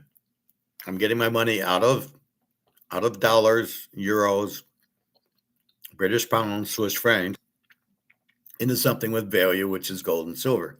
I might still play poker, and I might still bet football, and I might still be in Nvidia or Amazon. But as soon as I make money, I'm quitting. And as soon as I quit, I want to get into gold and silver. So if I went to the poker tonight at MGM and I turned 500 into 5,000, where would I be tomorrow? I'd be at the gold store with about $4,000 and buying an ounce of gold with it. And that's what you do. So you invest. But there's no question gold's going to the moon. That's not a question. And gold's not collapsing, and there's no profit taking. They don't even understand to call it paper gold and physical gold. How many commentators differentiate? Most of them call it paper, just call gold, and they're really talking about the paper gold option market, not the physical market. And there really is no physical price. They've never come up with a physical price where me and you are bartering, going, well, I have this car. So if I did it with Banno and then you offered me, then we would have a market and we would have a real price. You gave me 10 grand for this card. That's what the card's worth. But in gold, you'd want to give me 4 grand because you see that's what it is in Comex. But that's the paper price. But because we don't have a physical price, I can't say I want 20 grand for it. I can say it, and that's the value, but you're not going to give it to me because you can go to the store and buy it for 4 grand because they're using the paper price for some stupid reason. So we're 5 steps ahead of the game. I like to be like the Joker and always ahead of the game. And that's the point of it. So I hope I did a good job with money management. Bankroll is just simply what you can afford to lose. Could be 5 grand, could be 50 grand, could be 100 grand. You maybe made a lot of money in Bitcoin. You could bet $500,000. Okay, great. And you just chop it up. And this week you got a $500,000 bankroll. You're maybe betting 1,000 a game. Am I locked 3,000 a game? So that's what you're looking at. And that's money management is how you win, right? Betting to win. Oh, he's got a lock. He's really good at locks. I'm going to bet more on that. But I realize he could lose his lock. So you want to, so I kind of spread it around and I put my best game in 2 or 3 teasers. Usually 2. I don't like to kill 3 teasers with one game. So I usually hold it to 2 unless I really love it. And you saw that yesterday. I had Seattle under in 2 teasers, Houston under in 2 teasers, Indiana over and against Miami of Florida in 2 teasers, Seattle under in 2 teasers. I never played them in 3, but I played them in 2 teasers because I love to play, and they all won. Now, they don't all win, but the majority, 70% of the time, the picks win. People get confused. They go, well, your teasers didn't win. I'm not talking about my teasers. I'm talking about the picks. And people get confused. And because I put it in 2 or 3 teasers, that's why you can't really say the teaser percent.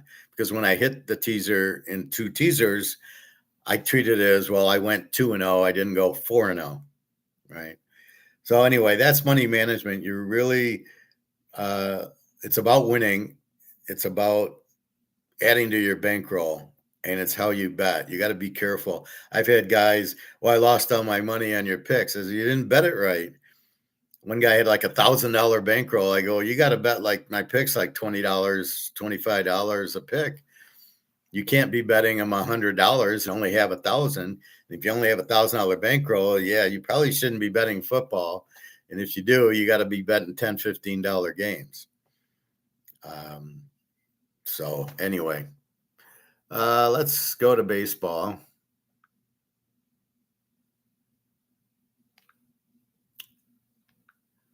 So I thought this was stupid because this misses the whole point. This spin rate, right? That's just how fast the pitch rotates. What does that have to do with anything? Does that correlate to you're going to get the batter out? Only if you get the pitch over the plate in the strike zone. If you can't do that, it doesn't matter how many times it rotates or velocity or any of that shit. So I heard that and I go, oh, that's why baseball sucks. And that's why all the pitchers are getting hurt, is because they're all trying to tweak their elbow to spin the ball faster. And then your elbow's not made for that. You got to throw the ball like this, flat, not. And when you do that, you're going to hurt your elbow. That's why everybody gets injured. It doesn't matter if you throw 100 pitches or 500. And it doesn't matter if you pitch every day or every 5th day.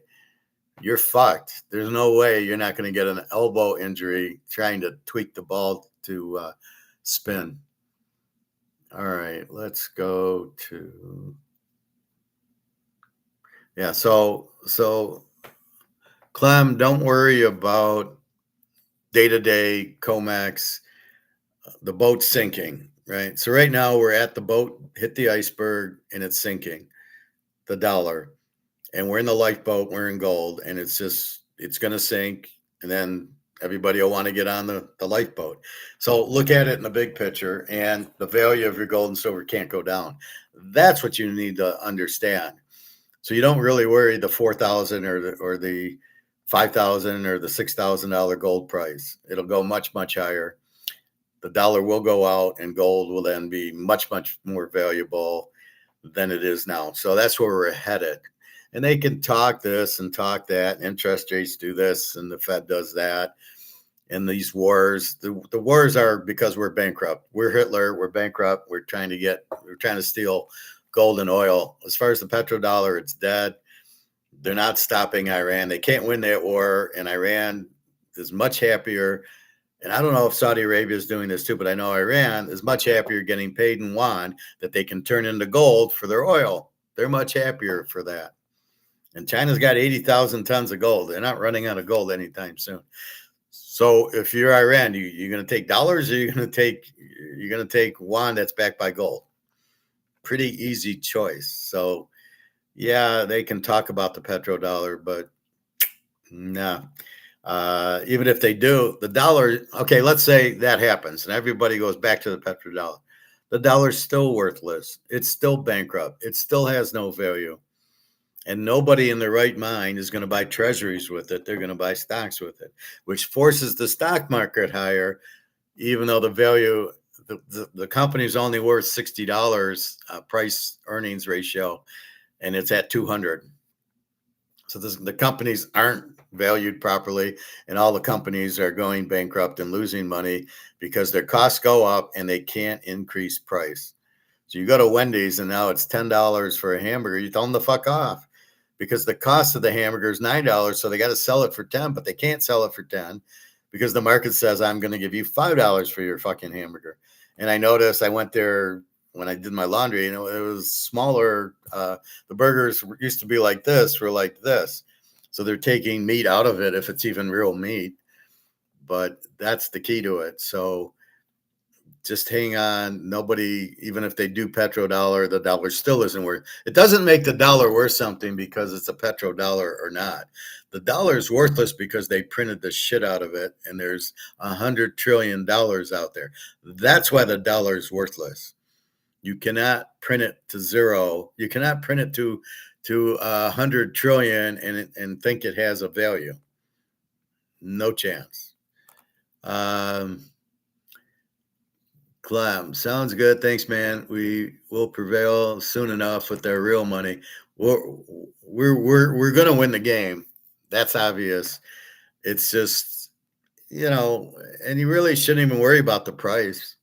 The fact that you have the gold, you've won, and you have the silver. And I'd buy a lot more silver now. If you have money, I'd buy silver up the ass at $58, $59, $60. And it's worth $1,000 an ounce at least, or $2,000. I'd be buying that. And then, because when gold hits 10,000, you want to go to Kroger's with your silver. With the silver, you want to go. What are you going to do with the gold? It's you don't want to, and you certainly don't want to get back in U.S. dollars. So if you want to sell your gold, you don't want dollars for it. You might buy a Picasso with it or a house or something, but you don't want dollar. You never want to get back onto the boat. You never want to get back onto the Titanic as it's sinking.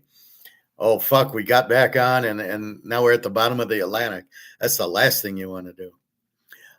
Clem, I started in March stacking. I'm up to 40 ounces on silver. I get an ounce or two each paycheck.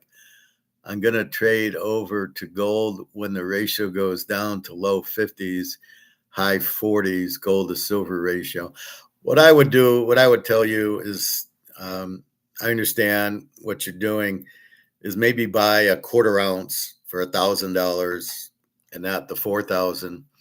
the ratio, it could actually, silver could eventually be more expensive than gold, because that's going to be based on demand. Between the industrials and the people like us who are buying silver to get out of the dollar, there's not that as much. There's a million ounces. There's a million tons of silver. There's 200,000 tons of gold. That's where they're getting this 6-to-1, 7-to-1 ratio.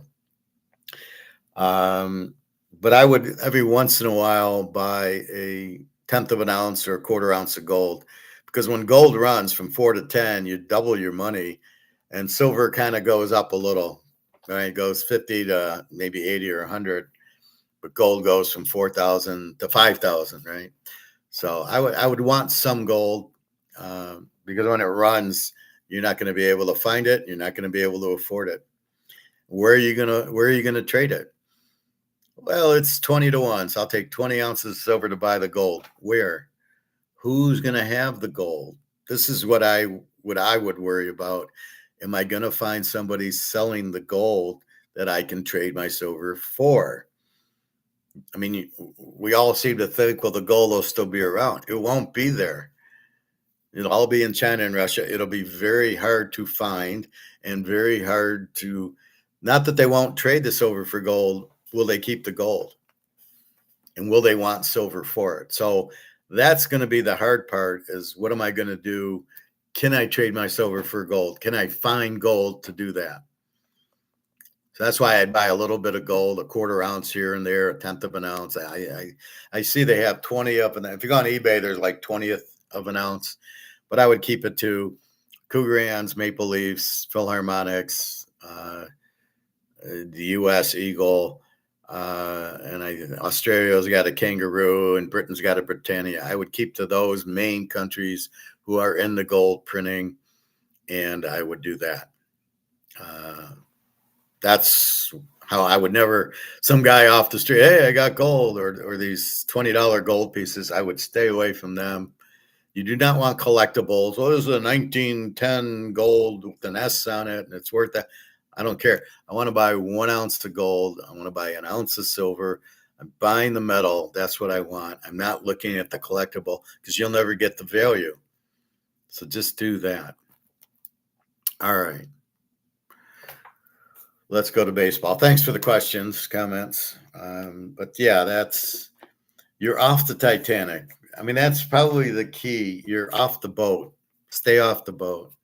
And yeah, it's like, I'm going to switch lifeboats from the silver lifeboat to the gold lifeboat, but is there room on the gold lifeboat for you? And you're in the silver lifeboat. So I would just slowly, I would keep pounding the silver at $59, $60 an ounce. And then I would, at 4,000, I'd be buying a tenth of an ounce or a quarter of an ounce of gold every once in a while. All right. So this is yesterday, the 20th. It's July 30th already. It was just July 4th. Crazy. All right. Houston's, I'm still getting live. I'm sure the game's over. All right, we start with Miami 8, Philly 6. We have Philly with Jesus on the mound. He didn't lose the game. They gave up like a 2-run homer, I guess, in the 9th inning for Miami to win or something like that. He pitched fine. He didn't cost us. The management pulled him.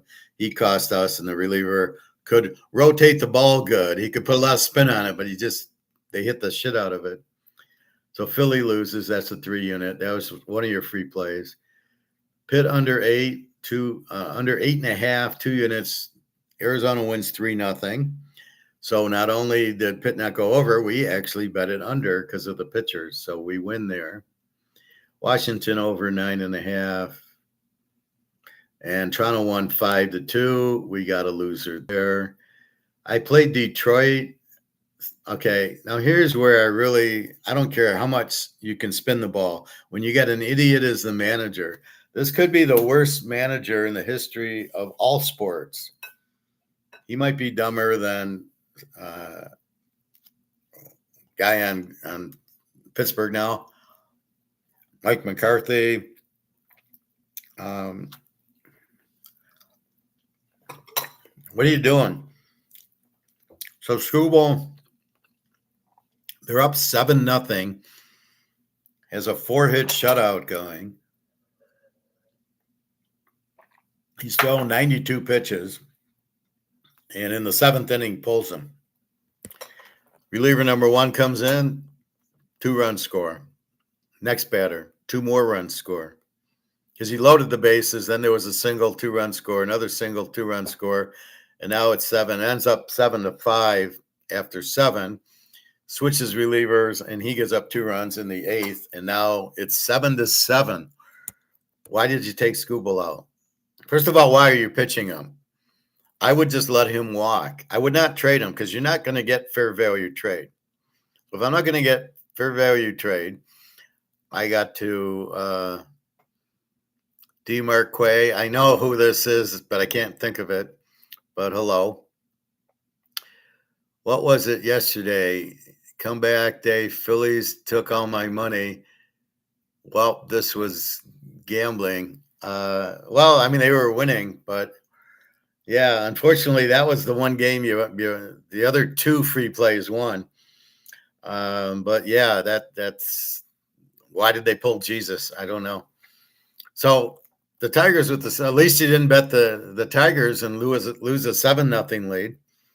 So it's 7-5, it's 7-7 going into the 8th, and then it goes 9-7, and then the Tigers tie it at 9, and then this is in the 12th inning. Baltimore wins 10-9. I guess the Tigers pitchers can't spin the ball well enough. Their ERAs are atrocious. And then you have Baltimore couldn't even hit Scooble. And I played baseball. I didn't play pro. I'm not Bobby Bowe, but I played Pony Colt, 15, 16. There'd be a pitcher you didn't want to see. You knew you couldn't hit him. And then they'd take him out and they'd bring in the reliever and everybody'd smile going, I can hit him. I couldn't hit the other guy. And that's what Baltimore is probably thinking. I can't hit Scooble. If I'm the manager, Scooble pitches all 9 innings. That's just the way it is. He's going to pitch all 9 innings. I'm not taking him out. Why go to the bullpen? If I'm going to pitch him. Now, I'd take a step back and I wouldn't even play him. I would release him, tell him, here's the grocery store, go put an apron on. I would never play the guy. I would, because if he gets hurt, I can't do anything with him if I'm thinking of trading him. But I can't trade him. I'm not going to get fair value. The only trade I'd want to do is Mizorowski or Skanes for the guy. So I'm fucked. I don't really have a way to go. So I'm either pitching him with the thought he's going to walk, or if I'm going to trade him, I can't pitch him because he gets hurt. But you pitched him. He pitched 92 pitches. Why is 100 pitches? Is that also the analytics? Well, you got to spin the ball so much and the velocity, but after 100 pitches, yeah, it's going to hurt the elbow, so you got to take him out. I mean, what kind of crap is this? Again, I go back to the 1975 World Series and Louis Tiant on the mound for Boston. He pitched 163 pitches, and they won the game. So what are you doing pulling him? At least let him pitch the 7th inning. Well, he gave up a hit and a walk or 2 hits or whatever. So what? He's getting tired. Then that's his problem. But I wouldn't have pulled him for the reliever because then everybody on Baltimore says, oh, I can hit this guy. And then the next thing you know, it's 7-7 in the 8th inning, 1 inning later. So anyway, I had Detroit because of school, but I feel good that they lost. It's one of the rare moments that I'm like, that's okay. I'm happy they lost. I hate the manager. He's an idiot. And Scooble, I hate. Scooble wants all this money. I would pitch him. I would have pitched him 9 innings the whole time he was there.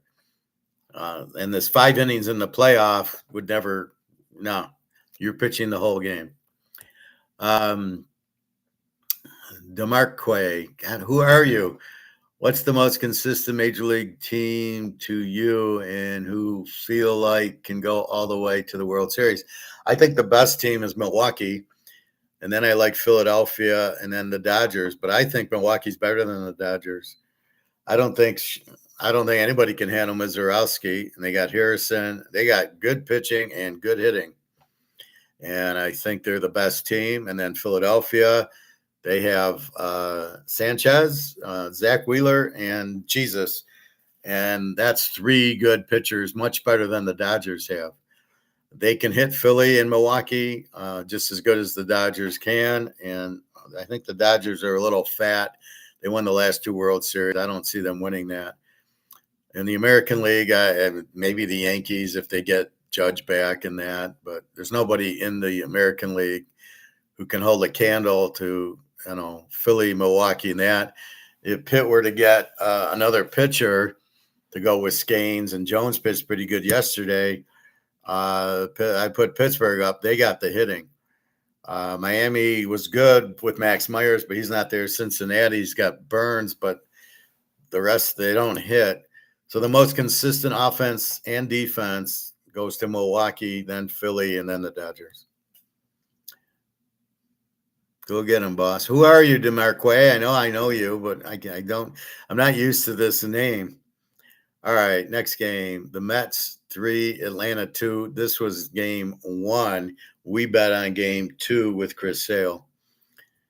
The 49ers 16, Green Bay 3. But we had Milwaukee over 7.5 because their pitchers sucked. And so did the Niners. And so we hit over. So that was the free play. So I hope you bet that, DeMarc. Over 7.5 because I looked at the pitchers and the total was only 7.5. Oops, I guess AI fucked up. But again, we caught them and we made them pay for that. San Diego 3, Colorado 1. I don't play. Tampa 3, Texas nothing. I played Tampa over 8, which I'm a little surprised because I normally like playing them under because they have good pitching and not a lot of defense. But I played them. Texas's pitcher must have sucked, and their hitting sucks. That's the thing with Texas. One day they got 6 guys who hit 250, and the next day they got 2. Cleveland 6, Cincinnati 1. We do not play this game. I'm always confused with Cleveland, Cincinnati. Atlanta 1, the Mets nothing. This is the other free play with Chris Sale, and this wins. So 3-unit play on Atlanta wins. 3-unit play Milwaukee over 7.5 wins. And Philly with Jesus going 3-unit free play loss. So net we win 3 units, which is my whole speech on money management. If you would bet all 3 of the free plays, which are all 3 units at $100 each, you lose the 100 and juice on the first one. You win the 100. You win the 100. You win 200 minus 100. And let's say there's $20 juice. So you win $80. I don't know which game's going to lose. I'm hoping all 3 win, but I know I'm probably going to go 2-1 because that's how I figure. So that is the key point there. Chicago 6, the Yankees 5. I do play the Yankees. KC 4, Minnesota nothing. I don't have that. St. Louis 3, the Cubbies 2. I had the Cubbies and I lost. It was a weird day. Houston 7, California 4. I have Houston over 10. 2 pigs were pitching and we won. And our last game was the Dodgers. Boston 4, Oakland 2. Seems like it should have been higher scoring. And the Dodgers 4, Seattle 2. We win the Dodgers. So we go 1-1, 1-3, 2-3, 2-4, 3-4, 4-4, 5-4, 6-4. We go 6-5 yesterday. 3 units, 1 unit, 3 units, 5 units, 2 units, 4 units, -1, +2, -2, even +2 units. So it's kind of a wash day. When you lose with Schoolball with a 7-0 lead, what do you know? This is the problem. The managers are idiots. Real D. I don't know why YouTube changed my name. Yeah, I don't know either, Real D. But it confuses me because like Alex will be on and he'll be Lexi, and then Pat will be on from Singapore, but he doesn't show up as Pat. But I know you, but I didn't know what was the other name I know you by. So good to hear from you. Football is pretty much set. The site's set. All I got to do now is change the passwords for each week, or I can leave them. But if you bet with me last year, you have all the passwords. So let's go to today, July 30th. I still think it's June. The Texas-Tampa game's already going. Shit, it's 12:14 and the game's already going. What is that? I don't get that they think people are going to watch on noon. Like, don't people work? Or if it's a nice sunny day, am I going to sit in and watch Texas-Tampa if I even have whatever channel this is on? All right, 1:40. All right, KC, Minnesota. 7:30. All right. Minnesota 131-9. Cameron 5.31 ERA against Bailey Ober, who stinks. 4.56. This superficially looks like an over. We got a 9 total. We got a 5 ERA and a 5 ERA. So Noah Cameron, KC. And he's 1-5 his last 6. And 5 innings, his last 6 games, 5 runs, 6 runs, 1, 5, 7, and a shutout. Very, very consistent. He gave up 7 runs to San Diego, and then he shuts out a 7-inning shutout over Detroit. Oh, this is the one Detroit won in the 9th inning on some idiot's home run. So he's been pitching pretty well, Cameron. But then he went 4-4, 5-6, then 1, then 5-7, and then shutout. So he's all over the place. So you don't know if you're going to get the shutout Cameron or the 7-run Cameron. Minnesota, Bailey Ober. God, the guy's 6'9". Oof. Should be playing basketball. And he is 5-2 his last 7, so he's on his little streak. And in the last 6, 3 runs, 4 runs, 8, and yet he's still winning. And then a 1, a 2, and a 4. So this guy gives up a lot of runs too. This should go over. Again, if Cameron shuts out, it won't. But if he does his normal 6 runs, it will. I don't know. I mean, KC and Minnesota are very inconsistent teams. And it's very difficult to, this total is 9. I mean, my hunch is to go over the 9. But I know KC doesn't hit very well, and Minnesota can hit well. So is Buxton playing? I thought he got hurt, but I don't recall. So I'm going to pass that game. The White Sox. Oh, we lost. Who did we lose with the Yankees yesterday? I don't think there was Schittler. Maybe, I hope not. The White Sox, 111, 7.5 against the Yankees. Carl Weathers, 4.25 for the Yankees, and Sean Burke, 3.58. The goaltender for the New Jersey Devils for the White Sox. And Apollo has won his last 3, 4 out of his last. He's 4-2 his last 6. And he is 2 runs, 5 runs, 4, 1, 5, and 1. And this is only 4 and 5 innings. One was 1 2/3. He gave up 5 runs. They should hit Apollo. Burke.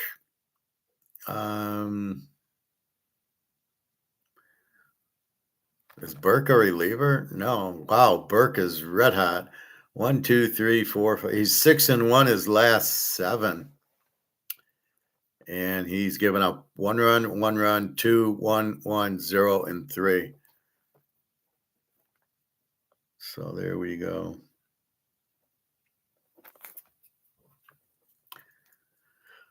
All right, the Cubbies at St. Louis. Assad against Palentine. St. Louis 109-8. Cubs have been hitting the ball. St. Louis, I don't know. Sometimes they hit, sometimes they don't. The Cubs have that guy Crow Armstrong, who's looks really good. Probably a lot of velocity on the outward. He's a good hitter. 1, 2, 3, 4, 5, 6, 7-1. Assad is 7-1 his last 8. And the one he lost really was he came in as a reliever. So as a starter, 0-0, 2-3-4, 0-2-0. Although the last one was 3 innings. So I like Assad. Johnny, Skubal is getting traded. Who'd want him? Would you trade for Skubal? What team is picking him up? But why did they pitch him yesterday? And then, it's insane that they pitched him. Maybe the other team said, pitch him. I want to see what he can do. Why would you take him? He's a crybaby. He's a quitter.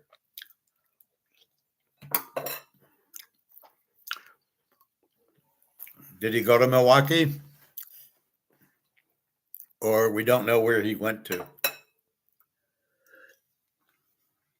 Let me know if you know who got him. All right. So we like Assad. He's red hot. Palantine, Emperor Palantine. I like a guy who goes to UC Irvine. And he's 2-3 his last 5, but before that he won 5 in a row. So he's 7-3 his last 10. In his last 6, 1 run, 5 runs, 0, 6, 3, 0. So the Emperor's all over the place. Who did he 6 run against Milwaukee? See, Milwaukee's good because they can hit too. So normally pretty good. The Cubs have been hitting. I don't really know what to do with this one. Could be a low-scoring game. Total on the game's 8. I like the Cubs as a dog ahead of Palantine as the favorite, but I'm going to pass on this one. Miami goes to the JETSs. The Jets are 122-7. We got Marino against Joe Namath. Perez for Miami, 3.58. McLean for the Mets, 3.33. Do either of these teams hit? Bo Bichette, he's hitting what, 210? Perez for Miami has lost his last 3. Before that, he's 3, and he won 3, then lost 3. His last 6 have been 1-1, 0-2, 0-3. So he's pretty good, Perez. Nolan McLean. I'd rather have Joe Namath out there. And he's 3-2 his last 5. And his last 6 runs, 0-3-2, 0-4. This does look like an under, but I'm not crazy about 2 guys with 3-point ERAs. And the total is 7 on the game. If it was 8.5, 9, I'd be under. 7, I don't like the number. Now here's where I excel in my art. This is my art versus the science. The science would you just look at the formula and go, oh, they both have that. I'm going over. The art is going, well, they don't really hit well. The pitchers have been pretty hot, but the 7's too low to go under, and it might stay under. But I don't like this, and I don't feel it. Pittsburgh at Cincinnati. Pittsburgh 111, 9.5. I know Pitt can hit. Ramirez for Pitt with a 0 ERA against Lauder with a 6.04 for Cincinnati. Pitt should have a big day today. And the guy on Pitt is a bullpen guy. So we got a bullpen guy with a 3.21 ERA against Lauder, Rhett Lauder. And he's 2-6 his last 8. But he's kind of a bullpen guy in the fact his last 6, 4 innings, 3 innings, 2 innings, 2 innings, 2 innings, and 5 innings. And yet he still managed to give up 3 runs, 6 runs, 0, 1, 0, 8, and 2. So this guy stinks. All right. But I don't have a free play in this, but I do have a pick on it. Washington at Atlanta. Oh, Grant Holmes. I think we've been betting him. Atlanta 148, 8.5. We got Irvin 529 going against Grant Holmes 397. Jake Irvin 3-2 his last 5. His last 6, 0, 4, 4, 6, 3, and a 0. And it just blows your mind. 4, 4, 6. So there should be runs. Grant Holmes. Is Atlanta scoring is the question. Grant Holmes. He's won his last 4. And 1 run, 0, 2, 0, 3, and 3. So he's been pretty good. Still no free play for you guys yet. I haven't found one I like. I might have one here. I thought Robbie Ray pitched yesterday. Did they get rained out? San Diego 147-8. Robbie Ray 3.35 against Sears, which I don't have an ERA, which I'll get. Robbie Ray's been red hot. He won 2, 4, 7 in a row, lost 2, and then won his last. So he's 8-2 his last 10. And 1 run, 3, 1, 3-0. So I like Robbie Ray. And Sears for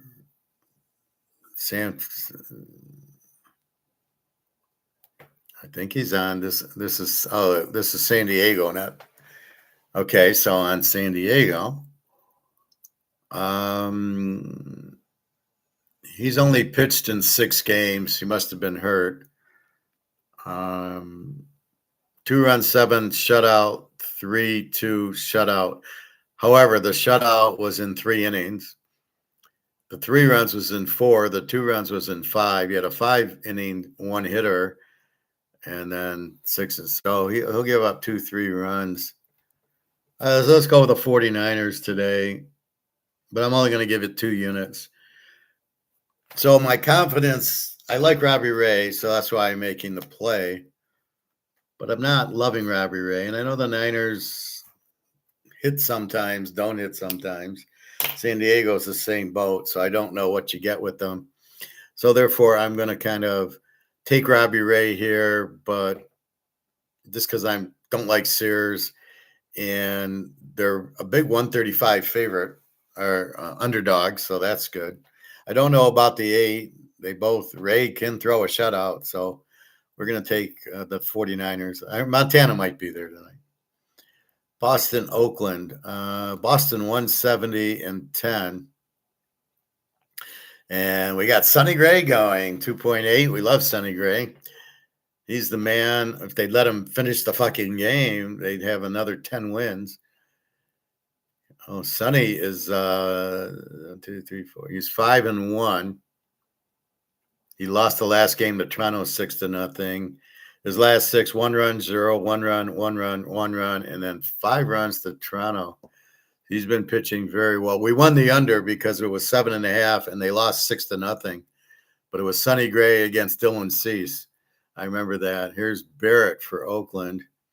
Mason Barrett from Auburn. We like Auburn. And is he a bullpen guy?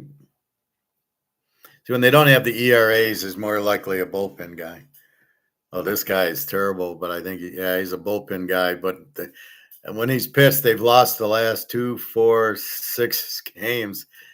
He's 0-6 his last, but it's just bullpen numbers. So 1 run, 0, 0, 4 runs, 2 runs, 0, 3, and 2. This guy absolutely, he's got a 4.74 ERA.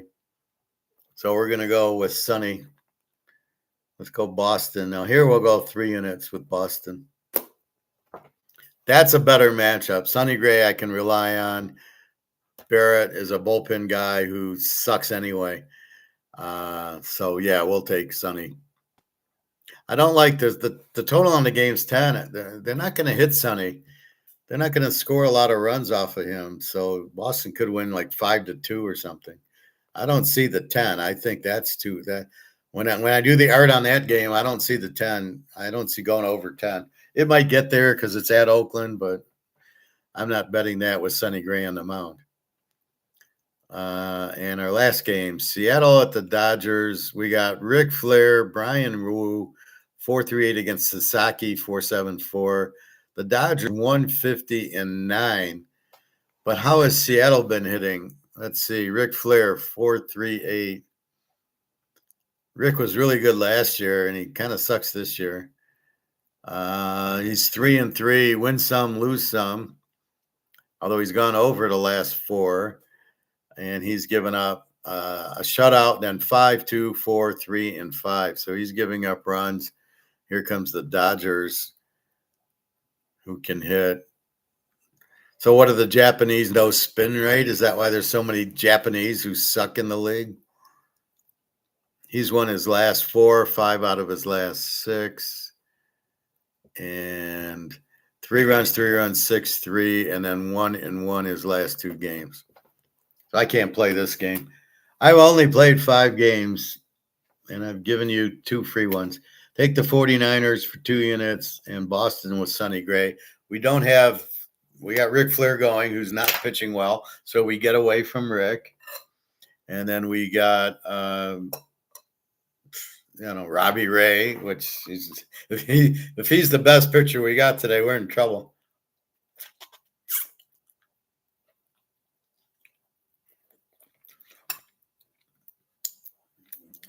But you can see the art of it. I didn't find a lot. I don't just go formula and go, well, I'm going to bet this because the ERAs are this and the total's that, and the yen's this and the dollar's that. So that's where my art comes in, going, no, this game doesn't look good. So anyway, we got 5. The Niners and Boston are your free plays.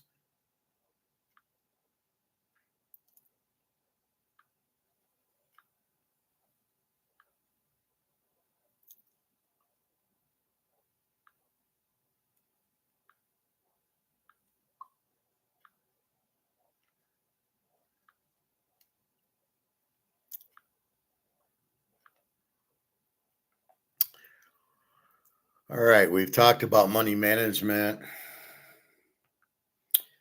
We talked gold and silver and the dollar being worthless.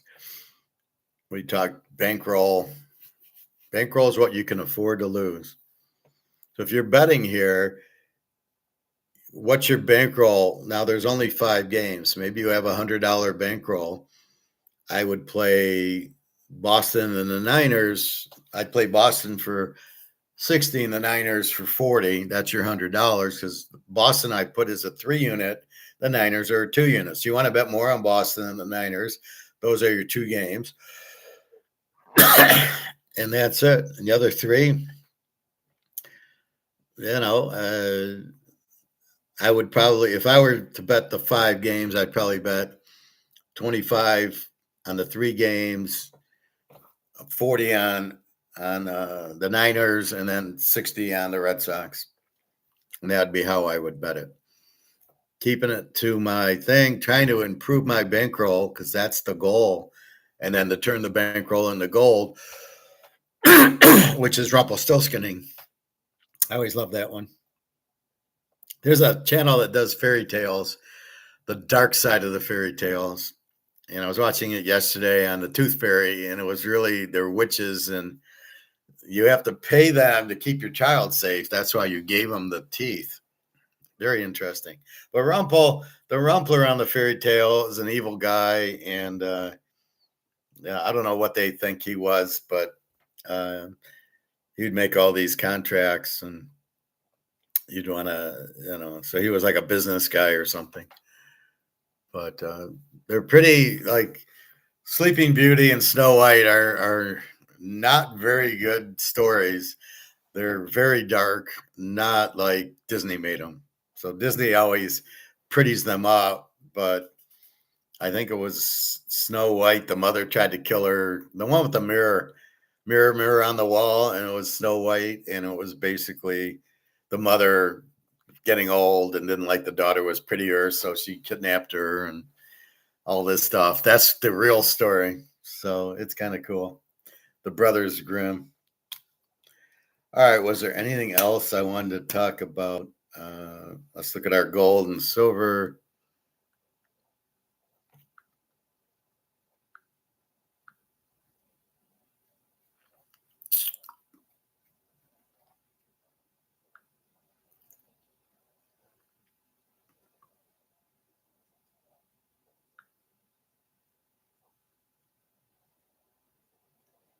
Well, there we go. Gold back to 41.15.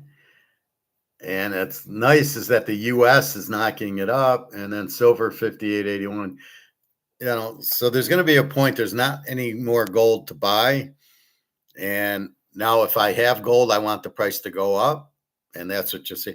If the US really had 8,000 tons of gold in Fort Knox, which they don't, but if they really did, they'd want gold to be at $20,000 an ounce, so they can pay down their debt if you really had 8,000. But if you have 8,000 tons and you're not using it to pay down your debt, full of shit.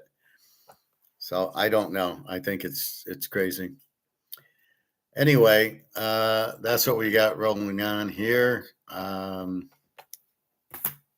Football is the site. I just got to put the passwords in, but that's fine. Week 1, college football, August 29th.